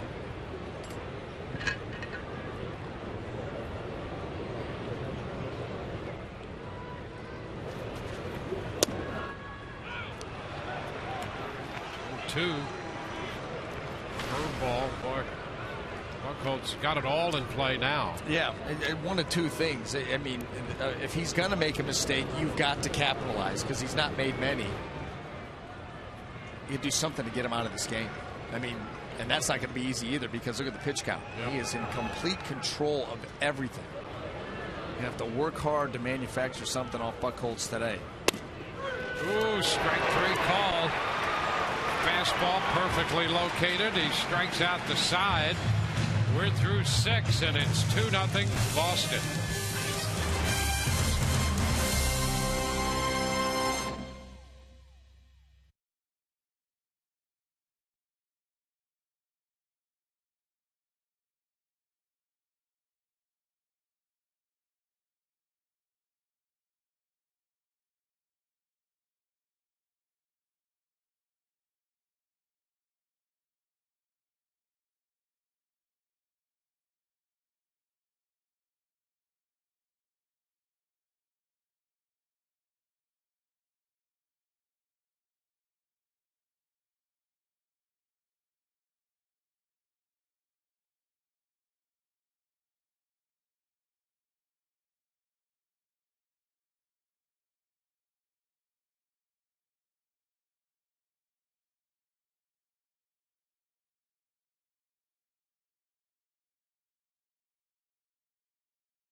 This has been a great pitching matchup with some great defense thrown in. Alex Cobb's 6 innings of 2-run baseball hooked up against Clay Buchholz.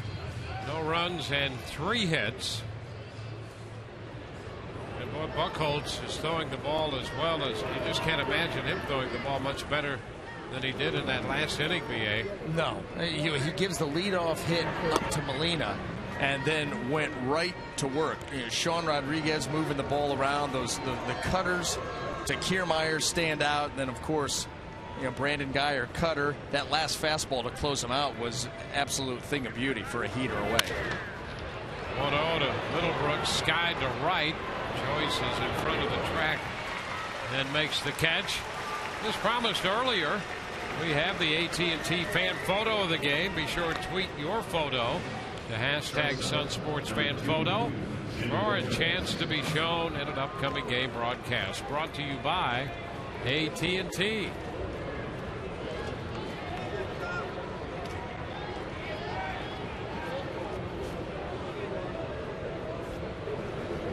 Bogarts.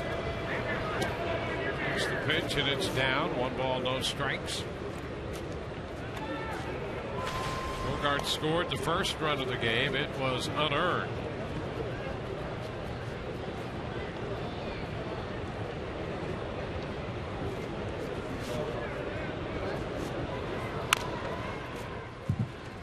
It's 1-1.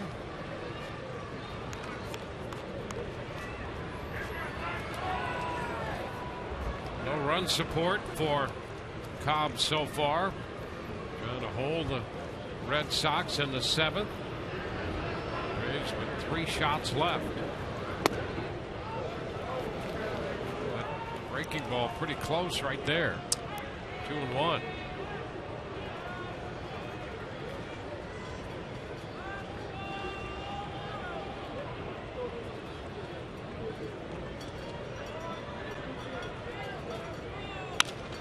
Down to third, fair.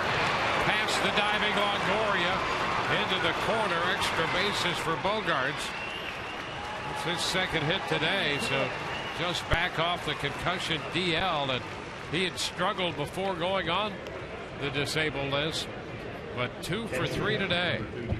He just got out around this pitch and swept it right down the line, meant to be in, and you see Bogarts get out around it and just get it by a diving Longoria. A 1-out double, and Joe Madden heads to the mound. It's going to be it for Alex Cobb. Just a little over 100 pitches today, and he departs after 6 1/3, down 2-0. We'll be back with the new Rays pitcher in a moment.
second and 1 out in the 7th inning.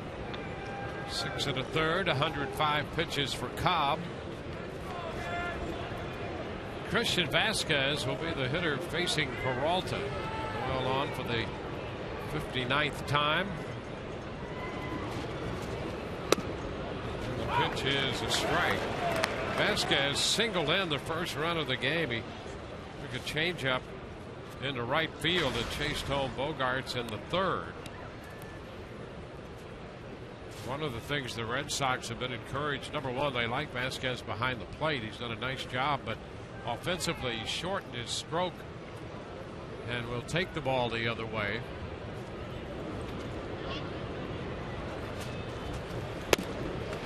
Well, that last at bat was something out of a tutorial, because that's exactly what he did. Short, stay inside the baseball, shoot it the other way.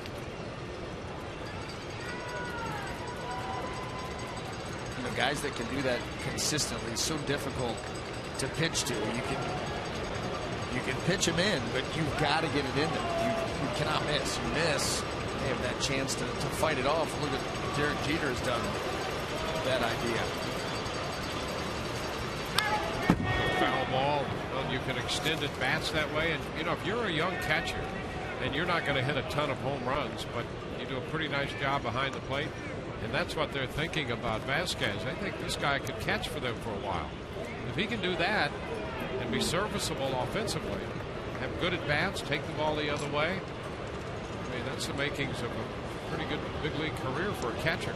You'll play forever. Yeah. I mean, you'll play forever.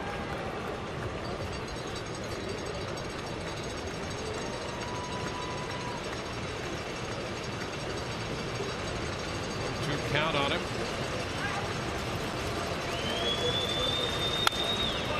Fouls this one back. Down 0-2 and battling in this at bat. No, and not losing any aggression either. That's the thing. I mean, he's not just a slappy field type of hitter. I mean, he will turn it loose too. And we've seen that here even with 2 strikes against Peralta. He's thinking, I got to run out there at second base. He's right out there in front of me. He's looking to drive him in.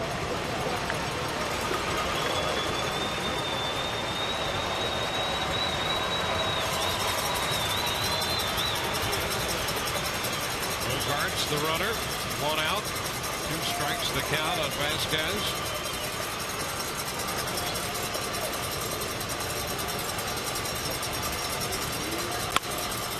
Ball left side. Longoria makes this play. It's out number 2.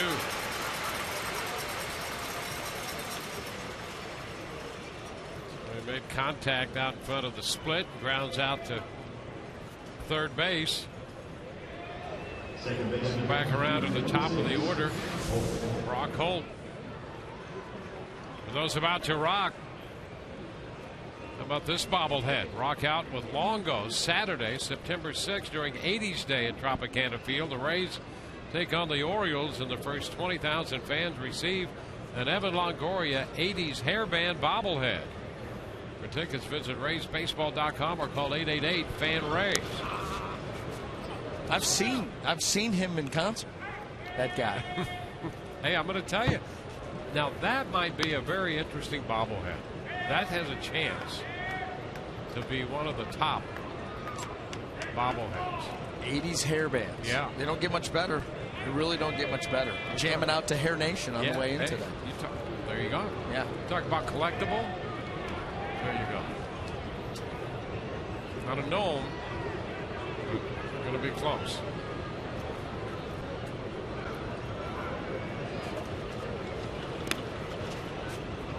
Two 2-0 the count.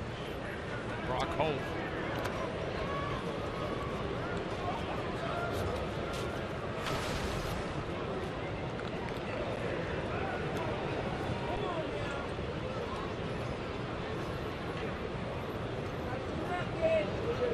Holt has scored one of the 2 runs. That came with 2 outs in the 5th. 2 outs, bases empty, 0-2. He singles, and that turns out to lead to the 2nd run. High fly ball. Kiermaier not very deep in center, but there to make the catch. Man left at second base. We go to the bottom of the 7th. 2-0 Boston.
It's 2-0 as we head to the bottom half of the 7th inning. In the middle of your screen is Jamiel Weeks, the newest member of the Boston Red Sox, acquired overnight from the Baltimore Orioles. The Orioles acquired him in the offseason in that Jim Johnson deal.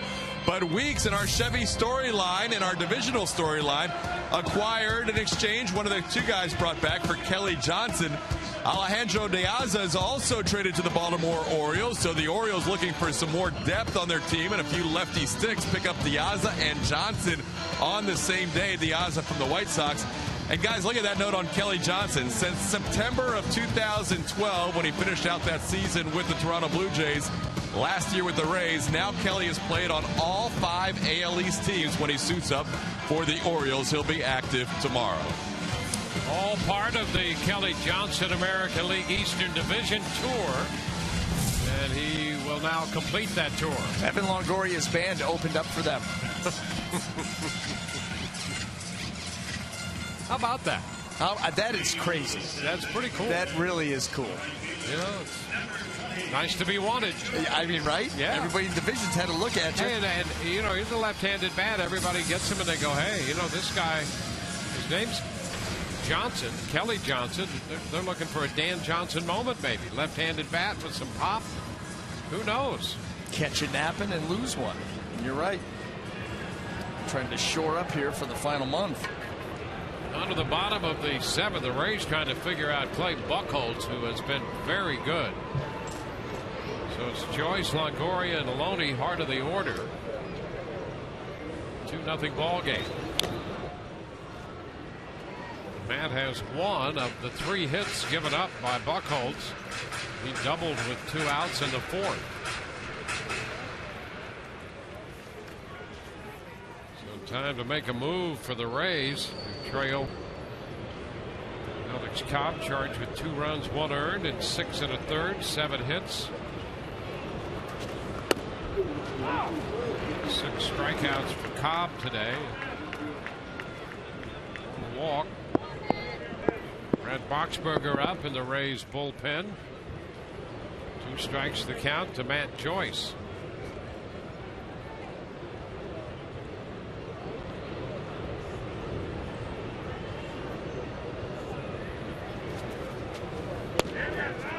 Pitch is up, 1 ball, 2 strikes.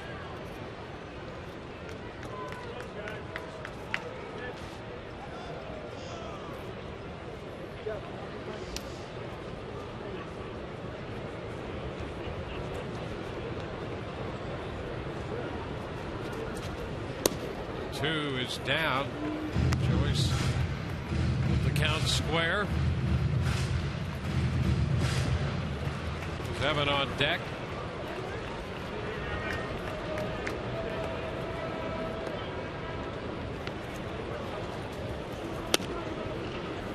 Full count. Boy, after the pitches Buchholz made in the 6th inning, you get a full count to start the 7th. You think, wow, things might be turning. But he was unbelievable in the 6th. Yeah, you're looking for anything. Base runner, put him back into the stretch. Hope for better things. Oh, there's strike 3. I guess he wasn't going to miss too many times. No, that's 4 consecutive strikeouts. 3 of the 4 called third strikes.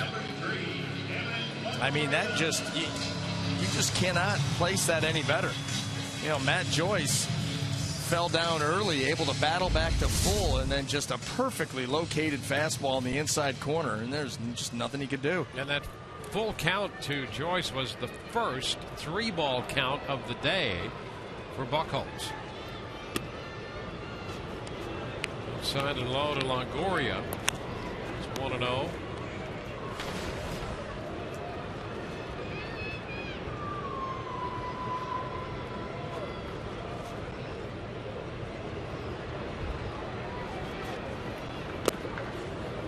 Down. We talked about the deal the Orioles made there, and Kelly Johnson with the AL East tour.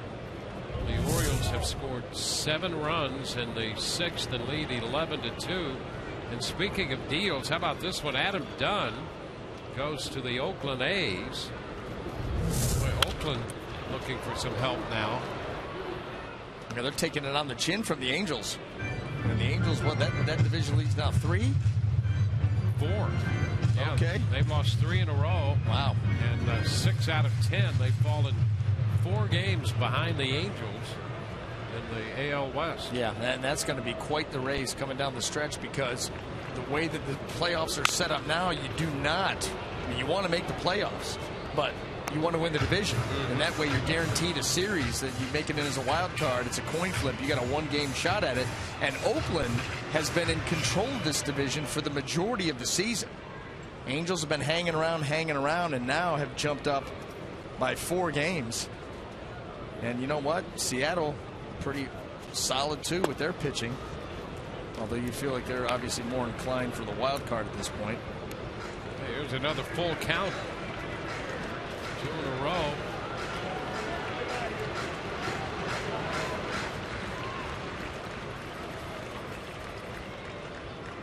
J.J. Hardy's hit a grand slam in that Baltimore onslaught. Ground ball first base. Napoli will make the play unassisted. 2 up, 2 down in the 7th.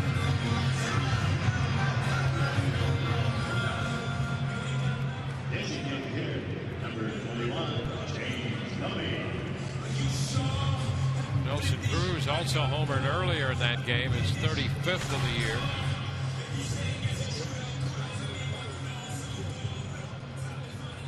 Scott Kazmir's pitching for Oakland today in Anaheim. Angels coming into bat in the bottom of the 1st. The Athletics did not score in their 1st. Loney looks at a curveball, and that's a strike. Pretty good ratio right there. 19 out of 23 first pitch strikes. It puts you in immediate control of the count to be able to go to work from there. Back to the mound, and Buchholz reaching up. 1, 2, 3 go the Rays, and we're headed into the 8th with the score 2-0 Boston.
lead. Tomorrow, all the action starts at 12:30 here on Rays Live, the pregame show, driven by your Gulf Coast Honda dealers. It'll be the De La Rosa going up against Smiley as Drew looks to keep it rolling. We'll also talk to Hunter Wendelstedt as well. And tonight, after the final out, of course, our postgame show presented by Checkers. Dwayne and B.A. will be giving us their commentary.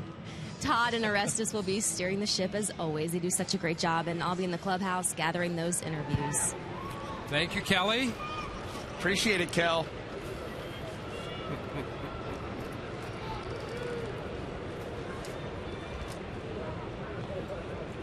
Well, we go to the 8th. First pitch from Peralta to Mookie Betts is wide. 1 ball, no strikes. So nice. We know all the people we're working with. Kelly was quite emphatic too. She was. She, no doubt. I mean, she nailed it.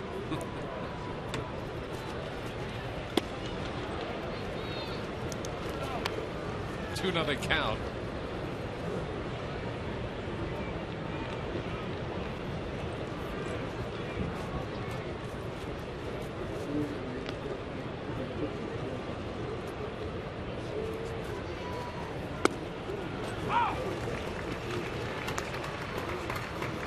Two and one to count here on Betts.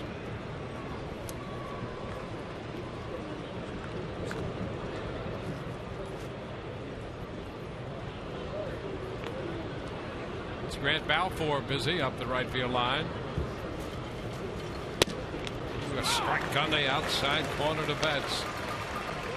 Fastball perfectly located by Peralta. 2-2. Ortiz on deck, and then Cespedes down into the middle of this order.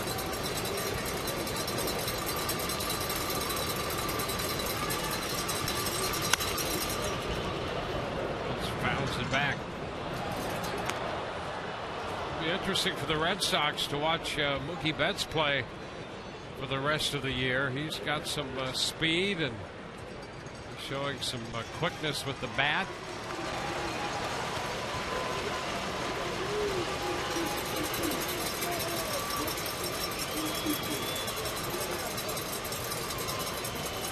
Count. Into center field. Kiermaier's going to dive, and it's going to skip by him. Geyer backs it up. Betts into second already with a double. Kiermaier with a diving attempt out there, picking himself up off the turf.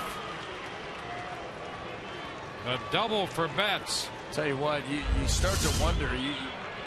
Kevin Kiermaier with an all-out dive here ends up just a little bit short. You know, we saw him on that last homestand make a dive out in right field and come up a little bit slow. You know, sometimes you've got to lay off. There's a situation there. You're trying to make a play and you've got backup. So that's the way that he's going to play. Geyer was right there to clean it up if he was not able to come up with it. Didn't miss it by much, but you can see he's still feeling the effects of that dive. Yeah, that's the thing that you long-term have some concerns about, because he throws his body all over the field out there. Yeah, sometimes you got to live to fight another day, and you appreciate his effort and his enthusiasm, but you don't want to see him making faces like that and moving around like that after dives. Although, taking that out of him, good luck. Yeah, it's the way he plays. So here's Ortiz with a man at second and nobody out. Ortiz winds up on that swing and fouls it back.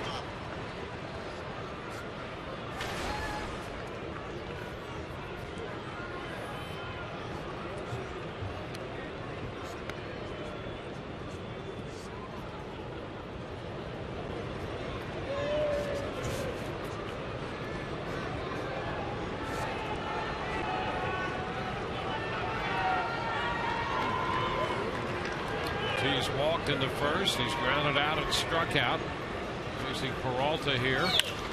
Ground ball through the left side. That's going to get through. Kiermaier with the pickup. The throw to the plate will not be in time. So Ortiz with the shift on took it through the open left side and drives in Betts to make it 3-0. Well, David Ortiz, you're going to run the shift on him. But as you can see right here, this is it. You've got all of this area, and David Ortiz takes full advantage. Smells RBI, just plays pepper, gets that ball out into the outfield. Kiermaier with a game effort to get up there, make a strong throw, but Betts' speed just a little bit too much. Well, he was victimized by the shift in the third. Victimized last night by the shift and grounded into a double play. Victimized by the shift in the game here Friday night. So finally goes the other way and drives in the run. Joannis Cespedes.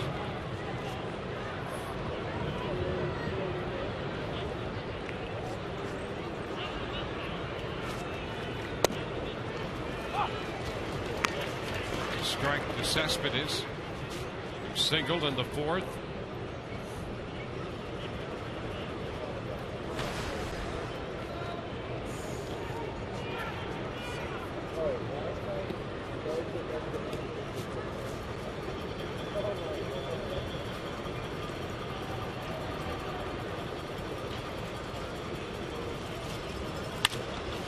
Cespedes fouls it back.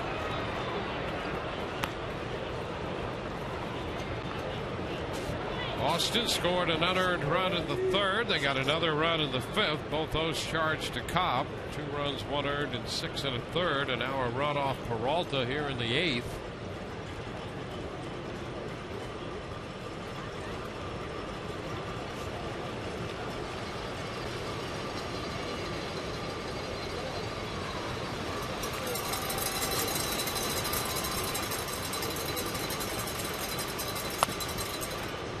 Ball way high.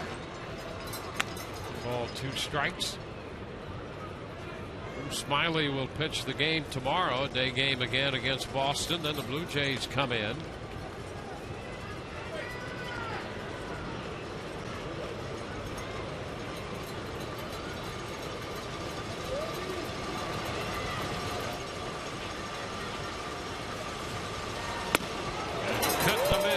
Swing and Cespedes out on strikes.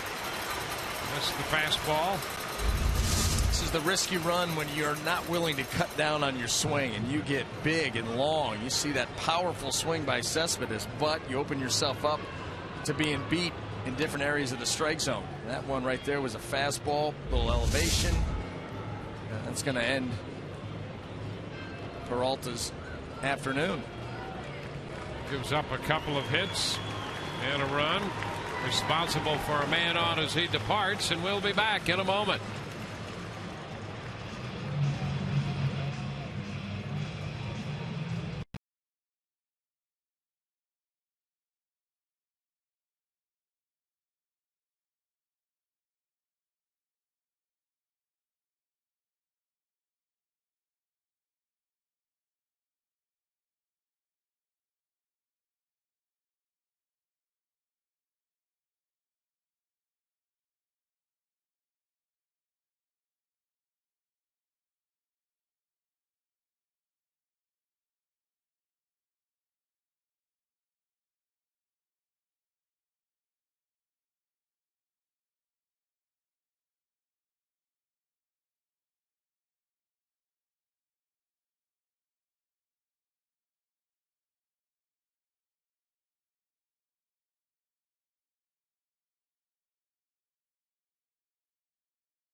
For the Rays, Alex Cobb, Joel Peralta, now Balfour's on for the 54th time. Well, and Joe Madden has said that he has liked what he's seen from Grant Balfour the last couple of times out, his aggressiveness with the fastball. He's also working with that slider in the last couple of outings. We've also seen him go with a changeup, a hybrid-type split pitch. And maybe the introduction of that pitch has led to that renewed confidence in the heater. But for whatever reason, he's rearing back and letting it go the last couple times. He's on to face Mike Napoli. One out, Ortiz at first.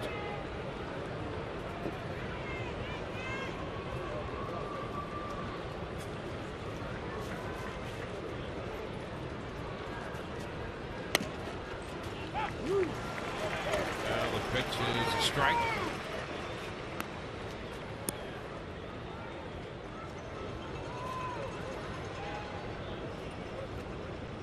That's opened with a double. Scored on the base hit by Ortiz, who's at first with one away.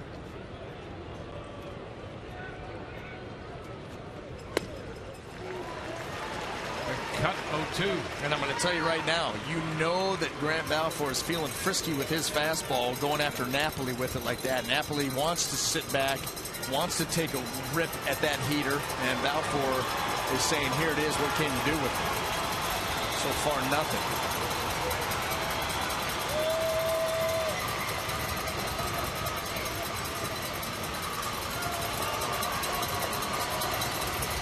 And a cut and a miss. He came right back with the fastball and strikes out Napoli on 3 pitches. Well, there's that renewed aggression coming to fruition. Boom, boom, and boom. Riding that baby up.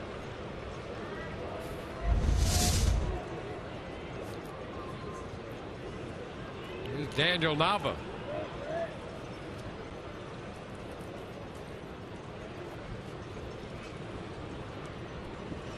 Now had a base hit in the second.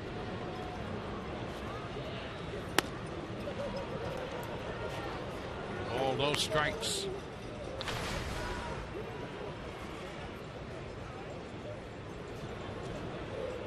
With 2 shots left.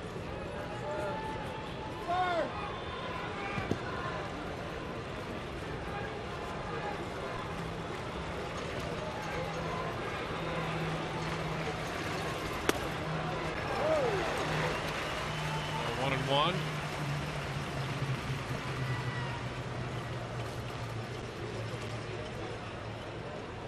Balfour pitched the last 2 innings of the game here on Friday. Faced Nava in that one and got him looking on strikes.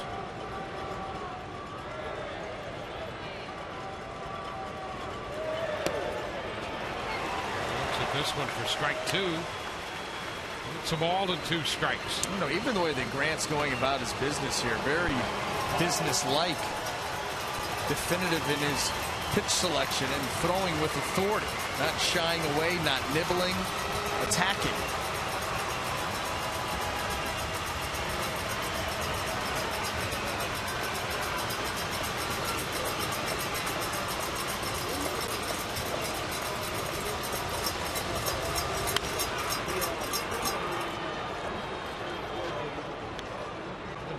Fouling the fastball away, and the count holds. Here it is, hit a ball, 2 strikes.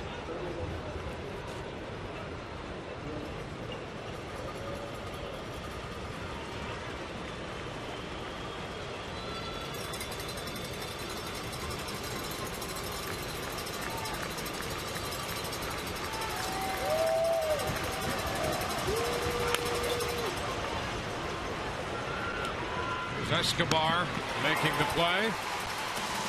Red Sox score a run. Bottom of the 8th coming. 3-0 Boston.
copyrighted telecast presented by authority of the Tampa Bay Rays and may not be reproduced or retransmitted in any form, and the accounts and descriptions of this game may not be disseminated without the express written consent of the Tampa Bay Rays.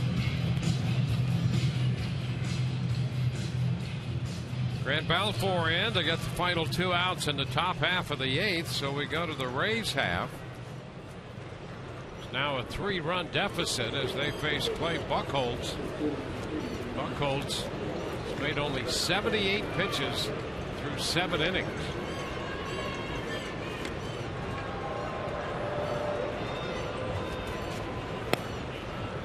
First pitch to Logan Forsythe inside. Well, can he continue to make the high-quality pitches that he's made through the first 7? That's the question. He does have a 3-run lead to work with, but he has been sharp as a tack.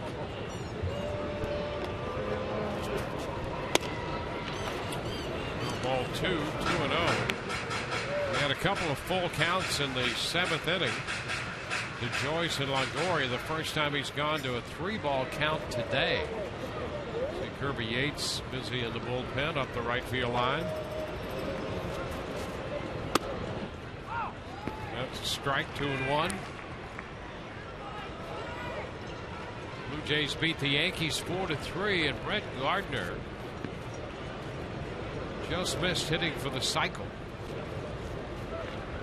He homered his first time up to start that game, and in descending order had a home run, a triple, a double, and came up in the 9th needing a single to complete the cycle and didn't get it. Now that's frustrating.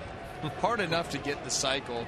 Yeah. Usually you're missing one of the big ones, the triple, the home run. To get those out of the way, and all you need is a 14 hopper to find a hole. Yep.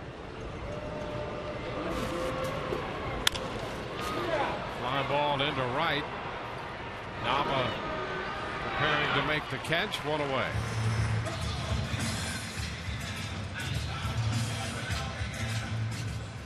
The shortstop, number 11, Janelle Escobar.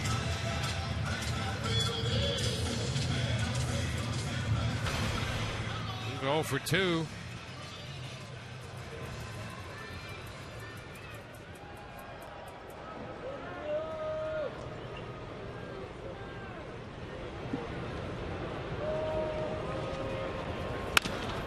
Ball to short.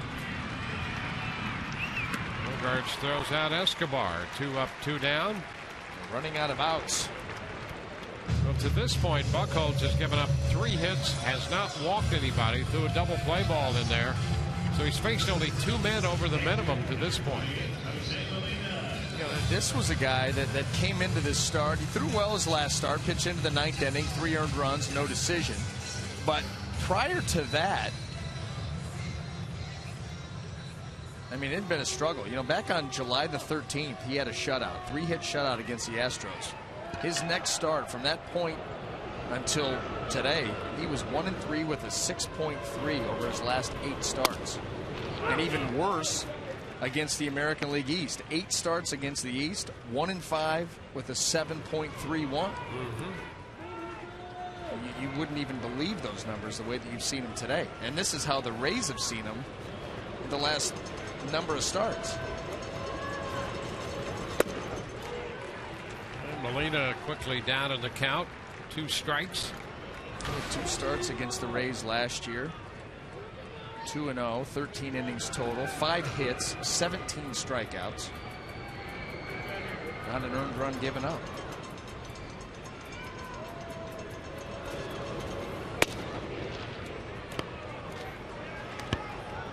Ball, 2 strikes. You'll recall Buchholz made his major league debut in August of 07 and then was sent back and recalled on the 1st of September. And in his second major league start, threw a no-hitter against the Baltimore Orioles. 2-2 the count to Molina here with 2 outs and the bases empty in the 8th.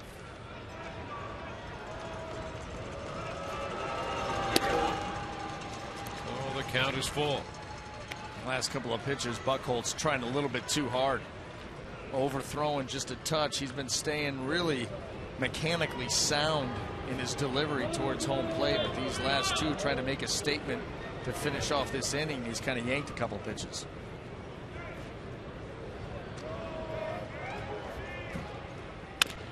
Molina chops it to the right side, and Holt throws him out.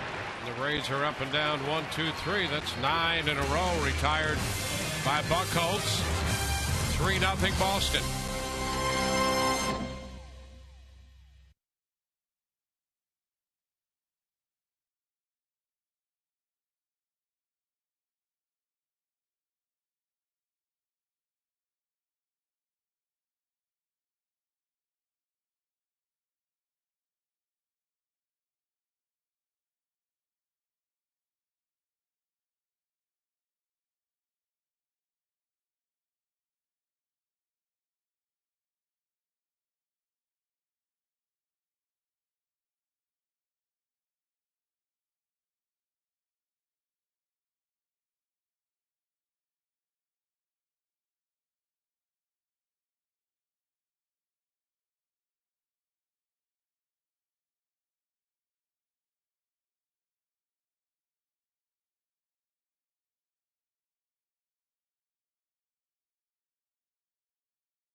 We're moving into the 9th inning this afternoon at Tropicana Field. The Rays invite you to recognize and honor the EMS, police, and fire personnel of the Tampa Bay community on Heroes Day, Friday, September 5th. Watch the Rays take on the Orioles from a discounted seat in the lower level and receive a Heroes Day duffel bag for just $30. For tickets, visit raysbaseball.com/special events.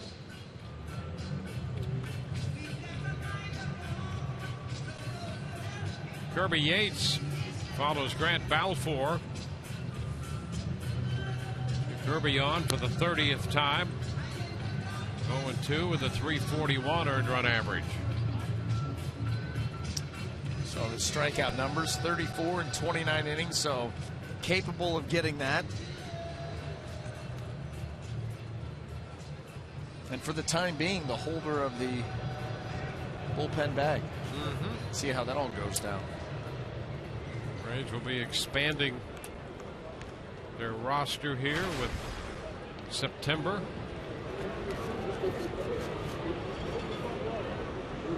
Will Middlebrooks opens the 9th inning.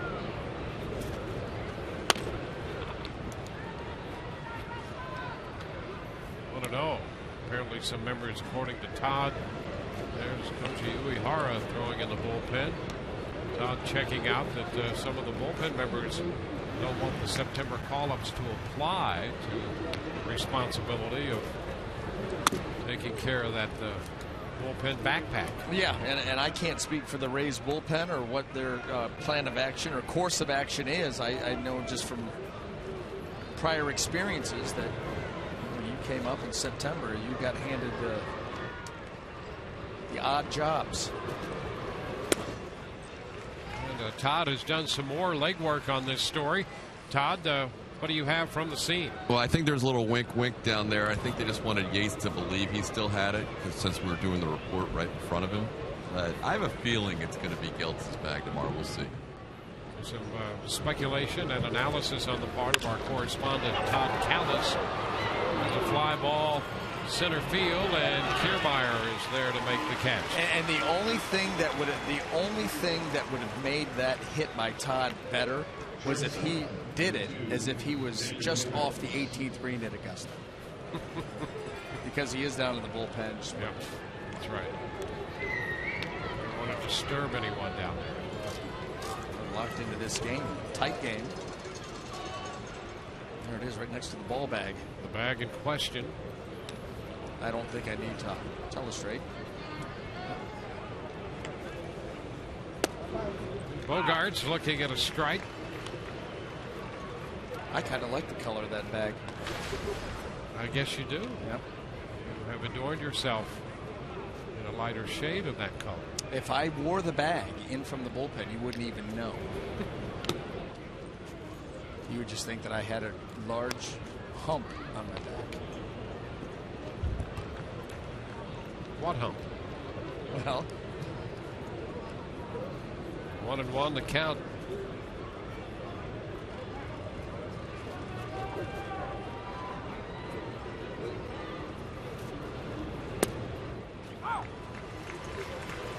Ball 2 strikes.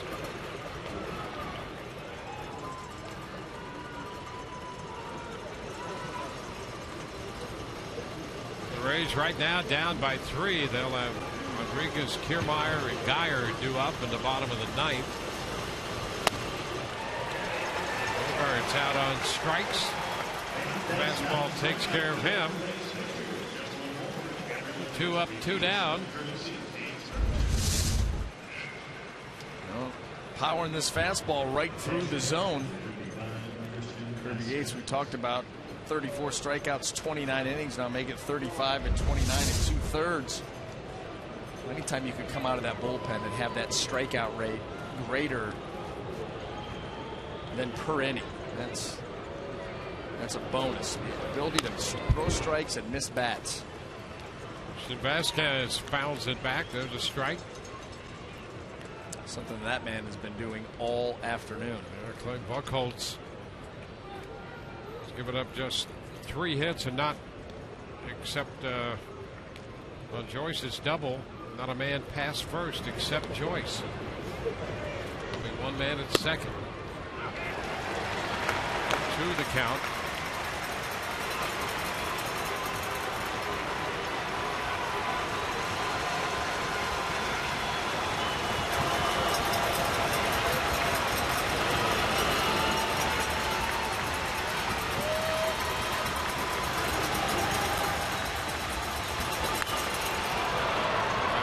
Play.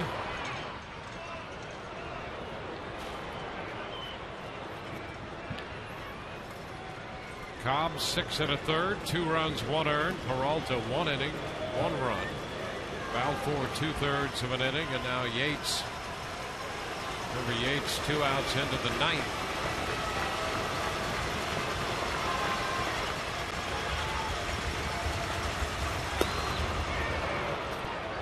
And 2.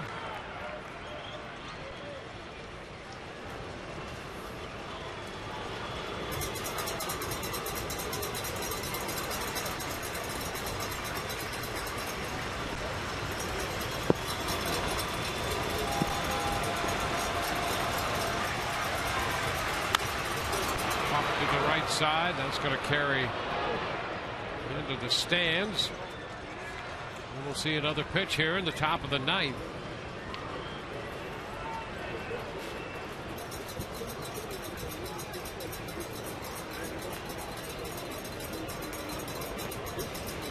Waited until the 9th inning to get that souvenir. Gonna hang in there. That's a good day. I think what would make it better is the Rays come back in the 9th. 2 balls, 2 strikes. And ice cream, of course. Of course.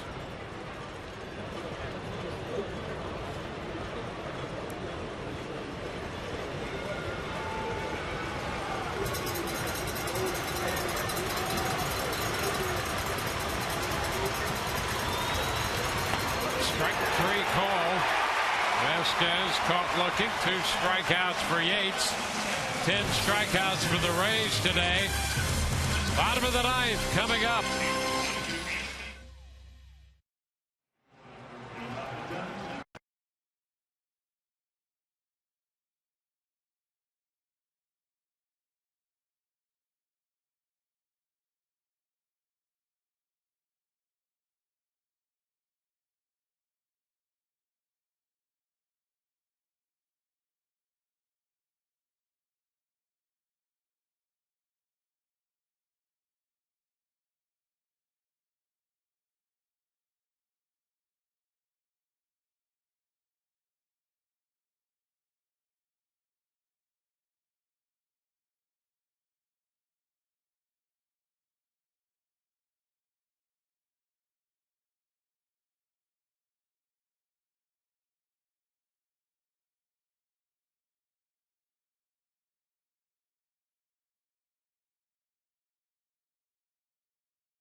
30-year-old right-hander out there, and he has been on top of his game today.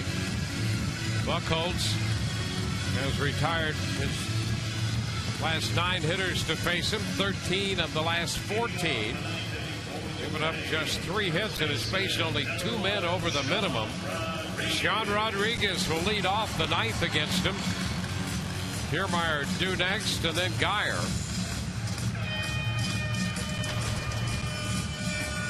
90 pitches. He's made no more than 14 pitches in any one inning. And no more than 1 runner in any one inning.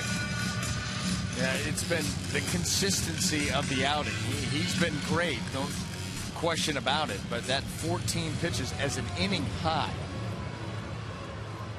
something to stand up and take notice. Sean Rodriguez. Pitch is down.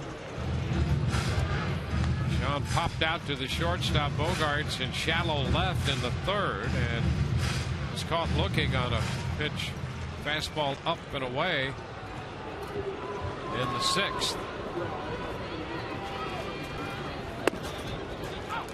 Strike 1. 1-1.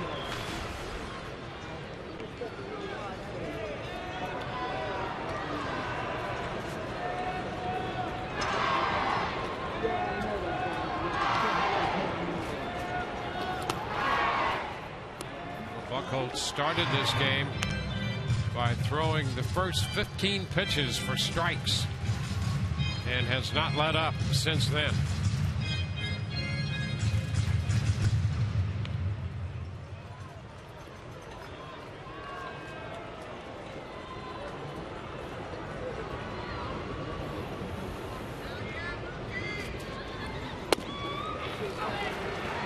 Strike 2, breaking ball. He's had it all. Do you think he's feeling it too? Yeah, he's had it all. He's feeling it right now. A 2-1 hook. Still pitching. And still pitching effectively.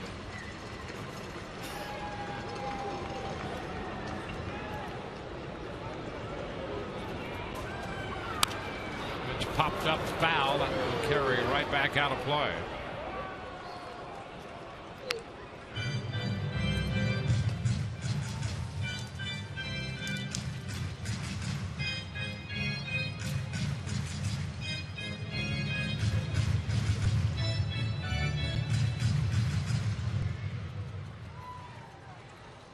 Buchholz with the 1 shutout this year, a 3-hitter against Houston in the middle of July. Popper into right.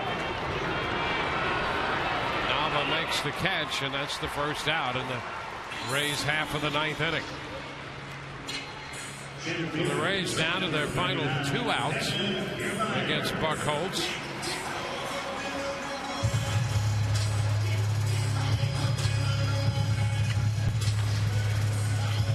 Kiermaier singled in the 1st inning.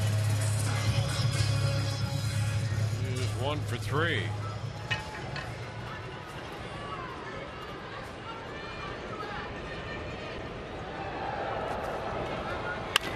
Ground ball to short. Bogaerts with the throw on the money. 2 gone.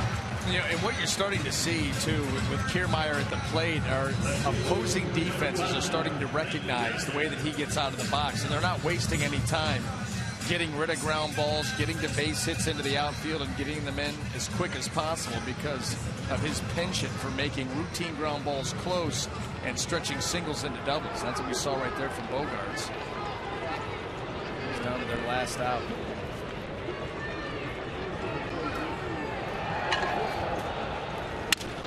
Fly ball off the bat of Geyer.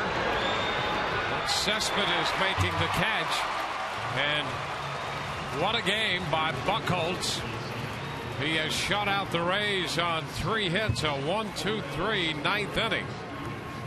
As clean as you can be for Clay Buchholz in this game. Boston 3, the Rays nothing. 16th time the Rays have been shut out this year. We'll be back in a moment.